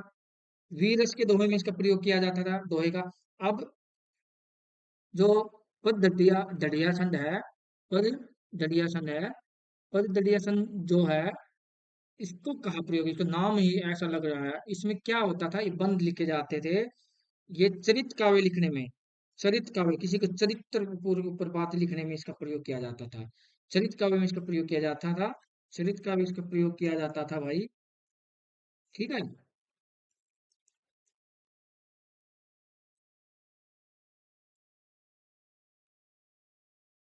हाँ, तो ये चरित काव्य में पर दधियापन बंद का प्रयोग किया जाता था और लिखे जाते थे। इसमें इसमें जो रखने वाले, इस बंद का प्रयोग करने वाले कौन थे? शंभू जी थे, धनपाल जी थे, पुष्पदंत जी थे, जैन कवि थे। ठीक है। जो पदधरी, जो इसमें बताता है, जो ये जो छंद है ना, ये जो बंद है, उस अब छंद बोलने लगे, उस समय बंद बोलते थे। तो इसमें 16 मात्रा का मात्रिक छंद था, यानी इसमें मात्राएं गिनी जाती थी। ठीक है। इसलिए इसको मात्रिक छंद बोलते हैं। इसमें मात्राओं के बाद ही गति और यति होती थी। ठीक है ऐसे। चलो, ये तो इतनी अब गे पदबंध। गे, जैसे आपको नाम से पता है, जैसे कोई गाने लायक कुछ चीजें होती होंगी तभी इसका प्रयोग किया जाता। तो अब वंश के गान करने योग्य पदों का बहुत साहित्य है। कहाँ गाया गया भाई? गाने गाने योग्य चीज हमें कहाँ मिलती है? हेमचंद्र का काव्य अनुशासन नाम की पुस्तक है। हेमचंद्र के काव्य अनुशासन नाम की पुस्तक है। उसमें दो प्रकार अपभ्रंशों की चर्चा हुई है। एक तो व्याकरण, जिसकी चर्चा उन्होंने अपने व्याकरण में की। दूसरी साहित्यिक भाषा। दूसरी ग्राम्य अपभ्रंश, जो कि संभवतः लोक भाषा थी, जो जीवित थी। भाषा शास्त्र की दृष्टि से यह भाषा अधिक अग्रसर भाषा है। और इस प्रकार की ग्राम्य भाषा अपभ्रंश समास में राशक, डोम्बिका, डोम्बिका आदि श्रेणी की गैर रचना लिखी जाती थी। राशक, डोम्बिका नामक रचना, गैर रचना लिखी, और गैर रचना लिखने के लिए ऐसे पंथ का प्रयोग किया था। फिर आगे ऐसे चल के अब्दुल रहमान नामक 11वीं शताब्दी में कवि का लिखा हुआ एक विरह व्यापक राशक ग्रंथ मिला, जो कि गैर पंथ निबंध में लिखा गया था। ठीक है। फिर आगे ही आप, हम शुरू शुरू में श्रेणी में, फिर आगे पृथ्वीराज राशक में इसका बहुत कम प्रयोग देखते जरूर है इसमें। और संदेश राशक में एक तिहाई पद राशक इसी में लिखे गए हैं। ठीक है। और पुराने गुजराती में अनेक लौकिक प्रेम कथानक भी राशि में मिलते हैं। ये जो मुझे लगता है कि जो गेय से जुड़ी हुई जो वीर जो राष्ट्र आए हैं, जो राष्ट्र जो लिखे गए गाए जाते थे, वो चीजें यही से गेय पद से ही निकले हैं। साहित्यिक अपभ्रंश पुरानी हिंदी का जो सवाल उठता है, तो उसको जान लेते हैं कि साहित्यिक अपभ्रंश पुरानी हिंदी पहले ही बताया जा चुका है। स्वर्गीय चंद्र शर्मा गुलेरिया ने साहित्यिक अपभ्रंश को पुरानी हिंदी कहना उचित समझा। जो साहित्य में, जिस अपभ्रंश को हम साहित्य में लिखने लग गए, वही पुरानी हिंदी है। उन उनके यानी कि हिंदी बनने से पहले की हिंदी, प्री हिंदी बनने से पहले, स्टैंडर्ड लैंग्वेज बनने से पहले की जो काट छाट लग रही थी, जो चीजें आई हैं हमारे हिंदी में, तो ठीक है। उन उनके मत, उनका मत है चंद्र शर्मा का। चंद्र शर्मा गुलेरी जी क्या कहते हैं, उनका उनके मत है कि इसका नाम पुरानी राजस्थानी या पुरानी गुजराती आदि नहीं दिया जा सकता। यानी कि सब तो उसमें गुजराती राजस्थानी लिख रहे हैं, लेकिन उसको तुम गुजराती भी नहीं बोल सकते, पुरानी गुजराती राजस्थानी भी नहीं बोल सकते। क्योंकि क्योंकि उसमें केवल भेद बुद्धि ही दृढ़ होती है। साहित्यिक अपभ्रंश भाषा लगभग समूचे उत्तर भारत में एक ही थी। उसमें कुछ प्रादेशिक पुट अवश्य आ गए थे, पर परिनिष्ठ यानी स्टैंडर्ड लैंग्वेज अपभ्रंश ही थी। यानी कि स्टैंडर्ड लैंग्वेज जो प्रयोग की थी वो अपभ्रंश ही थी। ठीक है। ये उनका कथन है, ये देख लीजिए क्या बोला है गुलेरी जी ने। कविता की भाषा प्राय सब जगह एक ही सी थी, एक ही एक सी ही थी। जैसे नानक से लेकर दक्षिण में हरिदासी तक की कविता की भाषा ब्रज भाषा कहलाती है थी, वैसे ही अब वंश को पुराने हिंदी कहना अनुचित नहीं है। गुलेरी जी अड़े हैं अपने बात पे, और इसको मान भी लिया गया है। चाहे कवि के देश काल के अनुसार उसमें कुछ रचना प्रादेशिक हो, यह विचार भारतीय भाषा शास्त्री और वैज्ञानिक नहीं है। भाषा शास्त्र के अर्थ में जिसे हम हिंदी या खड़ी बोली या ब्रज भाषा अवधि कहते हैं। ठीक है। हिंदी पूर्ववर्ती अपभ्रंश भाषा, यानी कि ये एक हेडलाइन है, ये बनी कि हिंदी पूर्ववर्ती अपभ्रंश भाषा। हिंदी से पहले की अपभ्रंश भाषा की बात करेंगे, तो इन्होंने कहा है कि हिंदी से जो पहले की अपभ्रंश थी ना भैया, तो उसमें तो हेमचंद्राचार्य जी थी, जिन्हें अब दो प्रकार के अपभ्रंश की चर्चा की। एक तो परिनिष्ठ अपभ्रंश और दूसरा व्याकरण, जिन्हें सोम लिखा कि जो अपभ्रंश के अधिकांश जनित्र कवि आचार्य, इसमें ये डोम्बी पारा की चीजें हो गई, तो इसको आप छोड़ भी सकते हैं। अब ये सर के जो अपभ्रंश में जैन साहित्य का महत्व क्यों है, क्यों हमें पढ़ना पड़ा, क्यों हमारा सामने स्लाइड बनानी पड़ेगी, क्यों हमें पढ़ना पड़ा? इससे क्या हुआ? ये हिंदी साहित्य, जैनेतर साहित्य का जो महत्व, वो इसलिए हमारे लिए महत्वपूर्ण हो गया। फिर भी हिंदी साहित्य के अध्ययन में जैनेतर जैसे कि रामचंद्र शुक्ल ने इनको हिंदी साहित्य की कोटि में नहीं रखा हुआ, यही तो खंडन है उसकी बात का। क्यों दादा आप ऐसा क्यों करते हैं? अपभ्रंश को क्यों नहीं रखेंगे? क्यों आप भ्रंश को, आप साहित्य को कोटि में नहीं रखते? सुनिए आप, मैं बताता हूँ आपको। हिंदी साहित्य के अध्ययन में अध्ययन अपभ्रंश साहित्य की सहायता अनिवार्य रूप से अपेक्षित है। यदि 10वीं शताब्दी तक की मिली हुई अपभ्रंश रचना पर विचार करोगे ना, किया जाए तो स्पष्ट रूप से मालूम होगा कि जिस विशाल भूभाग को हमने शुरू से ही मध्य देश कहा, मध्य देश यानी कि अवधि, ब्रज, अवधि सब बोलने वाले मध्य देश किसके लिए प्रयोग किया था? हिंदी भाषी प्रदेशों के लिए। उसमें लिख देश कहा, उसमें लिखा हुआ साहित्य बहुत ही कम मात्रा में उपलब्ध है। उसके आधार पर हम ये विशाल और महत्वपूर्ण साहित्य के विकास का कुछ भी अंदाजा नहीं लगा सकते।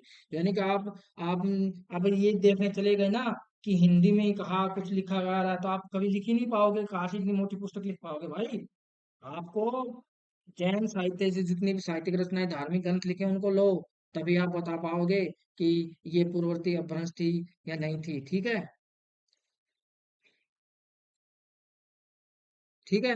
तो ये आगे चलकर मूल मध्य देश में सूरदास, तुलसीदास जैसी, बिहारी जैसी कवि की रचनाएं, इन्हीं से इनका प्रभाव आपको दिखाई देगा। अब रचनाओं का वर्गीकरण उन्होंने जिस हिसाब से किया है, उन्होंने बता दिया है कि ये ये जिनकी परंपरा में हिंदी के चरित्र काव्य प्राप्त होते हैं, परंतु ये काव्य अब तक बहुत कम उपलब्ध हुए हैं। बाणभट्ट के एक मित्र ईशान कवि ने, जो भाषा कवि अर्थात अपभ्रंश के कवि थे, पुष्पदंत ने विनय प्रकट करते हुए महापुराण में कहा, यानी कि पुष्पदंत का एक कथन है, उन्होंने कहा, मैंने न तो चतुर्भुज, न शंभु, न श्री हरीश भट्ट को, न द्रोण को देखा, न वान और न ईशान को जैसे क्षु कवियों का अवलोकन किया। इसमें चतुर्भुज और शंभु तो अपभ्रंश के परिचित कवि हैं ही, ईशान भी अच्छे कवि रहे होंगे ऐसा स्पष्ट मालूम होता है। आजकल केवल जैन चरित कवियों की रचना ही उपलब्ध हो चुकी है, ईशान की कोई रचना प्राप्त नहीं है। शंभु अपभ्रंश के सबसे पुराने उन कवियों में है जिनकी रचना उपलब्ध है। यानी कि शंभु ही ऐसे है अपभ्रंश के जिनकी रचना उपलब्ध है, बाकियों को तो अभी तक सिद्ध नहीं किया उनको, अभी उनका संस्करण नहीं करवा पाए हैं। इनकी चार महत्वपूर्ण पुस्तकें हैं, शंभू की पुस्तकें हैं, देख लीजिए भाई, पूछा जाता है परीक्षा में। यह कोई विश्लेषणात्मक चीज नहीं है, बस तथ्यात्मक है। परम चरु, जिसको रामायण बोला जाता है, ऋठिणी चरु, पंचमी चरु, शंभु छंद इनका नाम से एक प्रसिद्ध है, कोई बड़ी बात नहीं, आगे चलते हैं बस जल्दी से। और जो इनका कहना है कि जो संध्या भाषा में उल्ट भाषियों की जो चीजें आई हैं, जिन्होंने सिद्धों से जो बोध बोधों की जो चीजों से निकली है, और ठीक है, इन्हीं उल्टवासियों को फिर आगे कबीर भी देखेंगे, और जो भी डोम्बीपार और ये जब भी सभी, ये आपको जब मैं आपको बोध ग्रंथ पढ़ाऊंगा, जब इनको समझा दूंगा, इसको यहाँ पर सब पजल हो जाओगे। ठीक है? देखो इन्होंने वो नाथों के नाम दिए हैं, आप देख सकते हो, इसमें कुछ नाम आपको सुनी जाता है, मीन नाथ तो कहीं ना कहीं सुनी जाता है, गोरखनाथ भी सुनी जाता है, चौरंगी नाथ भी सुन जाता है, लेकिन कुछ ही ऐसे नाम है जो आपको नहीं सुने, ये भी जालंधर नाम से, जिनके जलंधर नाम से एक शहर ही बचा है अपने आप में। ठीक है?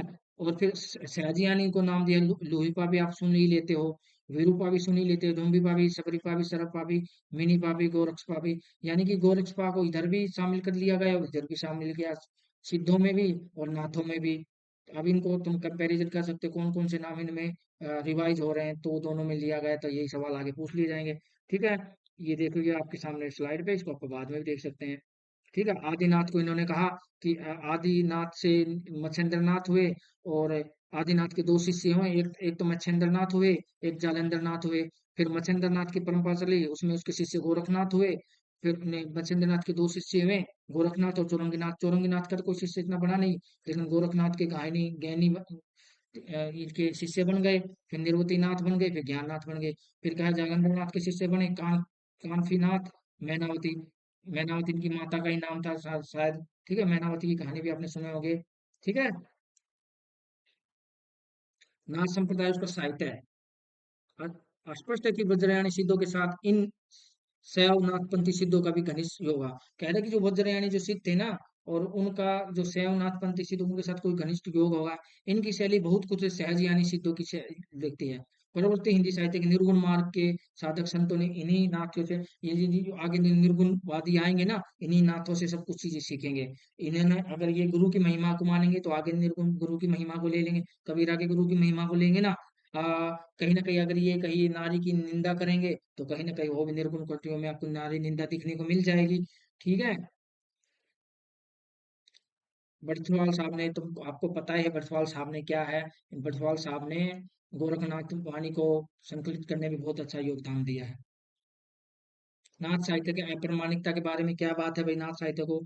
इस बार इस प्रकार 10वीं शताब्दी, एक मिनट ये, इस इस प्रकार 10वीं शताब्दी तक के जितना भी जैन और बौद्ध मूल्यों में प्राप्त हो, इतना तो बहुत कुछ विश्वसनीय है। परंतु जो नाथ साधकों के माध्यम से प्राप्त हो उसके विषय में निश्चित रूप से नहीं कहा जा सकता। देखिए ये कह रहा है कि जैन साहित्य से जो हमें बौद्धों से मूल प्राप्त हुआ, उसमें तो कुछ विश्वसनीय चीजें हैं, विश्वास करने योग्य चीजें हैं। लेकिन उसकी लेकिन परंतु जो नाथ साधकों से जो प्राप्त हुआ है उसके विषय में निश्चित रूप से कुछ कहा नहीं जा सकता। उसकी जो नाथ साहित्य की जो उसकी जो उनकी जो रचना है, एक मिनट रुकिए पेन ले लेते हैं। ठीक है, उनकी जो रचना है उस, उसकी यानी कि नाथों की भाषा और वक्तव्य वस्तु में कितना अंश सचमुच पुराना है, ये नहीं कहा जाता। भाषा में तो बहुत कुछ अधिक परिवर्तन हुआ। गोरखनाथ के नाम पर चलने वाली रचनाओं की भाषा को देखते उन्हें बहुत पुराना नहीं कहा जा सकता। कुछ ही रचना तो बहुत बाद में हुई है, फिर उसके ध्यान पे योग देने में। यानी कि जो गोरखनाथ की जब रचनाएं हम पढ़ते हैं ना, तब ऐसा लगता है कि भाई कि ये तो अभी जैसे लिखी गई हुई रचनाएं हैं। और वो समय किस समय की थी, 10वीं शताब्दी की बात हो रही है। अब ये कह रहे हैं कि 10वीं शताब्दी की भाषा कैसी थी। ये भाई क्या भाई, हमने तो पेन चूज कर लिया था, क्या हो गया। पेन पेन चूज कर लिया, ठीक है। हाँ हो गया। ठीक है भाई, 10वीं शताब्दी में लोक भाषा के मुख्य लक्षण क्या है, ये भी आगे आप लोक भाषा साहित्य जब आपको पढ़ाएंगे, जब विस्तार से पता चलेगा। 10वीं शताब्दी तक के लोक भाषा के साहित्य में प्रधान रूप से ये देखो, इस वहाँ उसी समय ब्राह्मण का विरोध, ब्राह्मणवाद का मत का विरोध होने लगे थे, नए नए संप्रदाय बने थे, लोक भाषा का प्रयोग ज्यादा होने लगा था।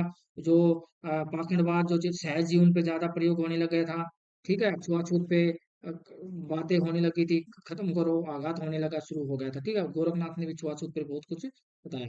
अब अगली जो पुस्तक है हिंदी साहित्य की भूमिका, ये आप लोग कमेंट में बताइए कि आज आपको पढ़ाया जाए या फिर बाद में पढ़ाया जाए, आपको बताइए।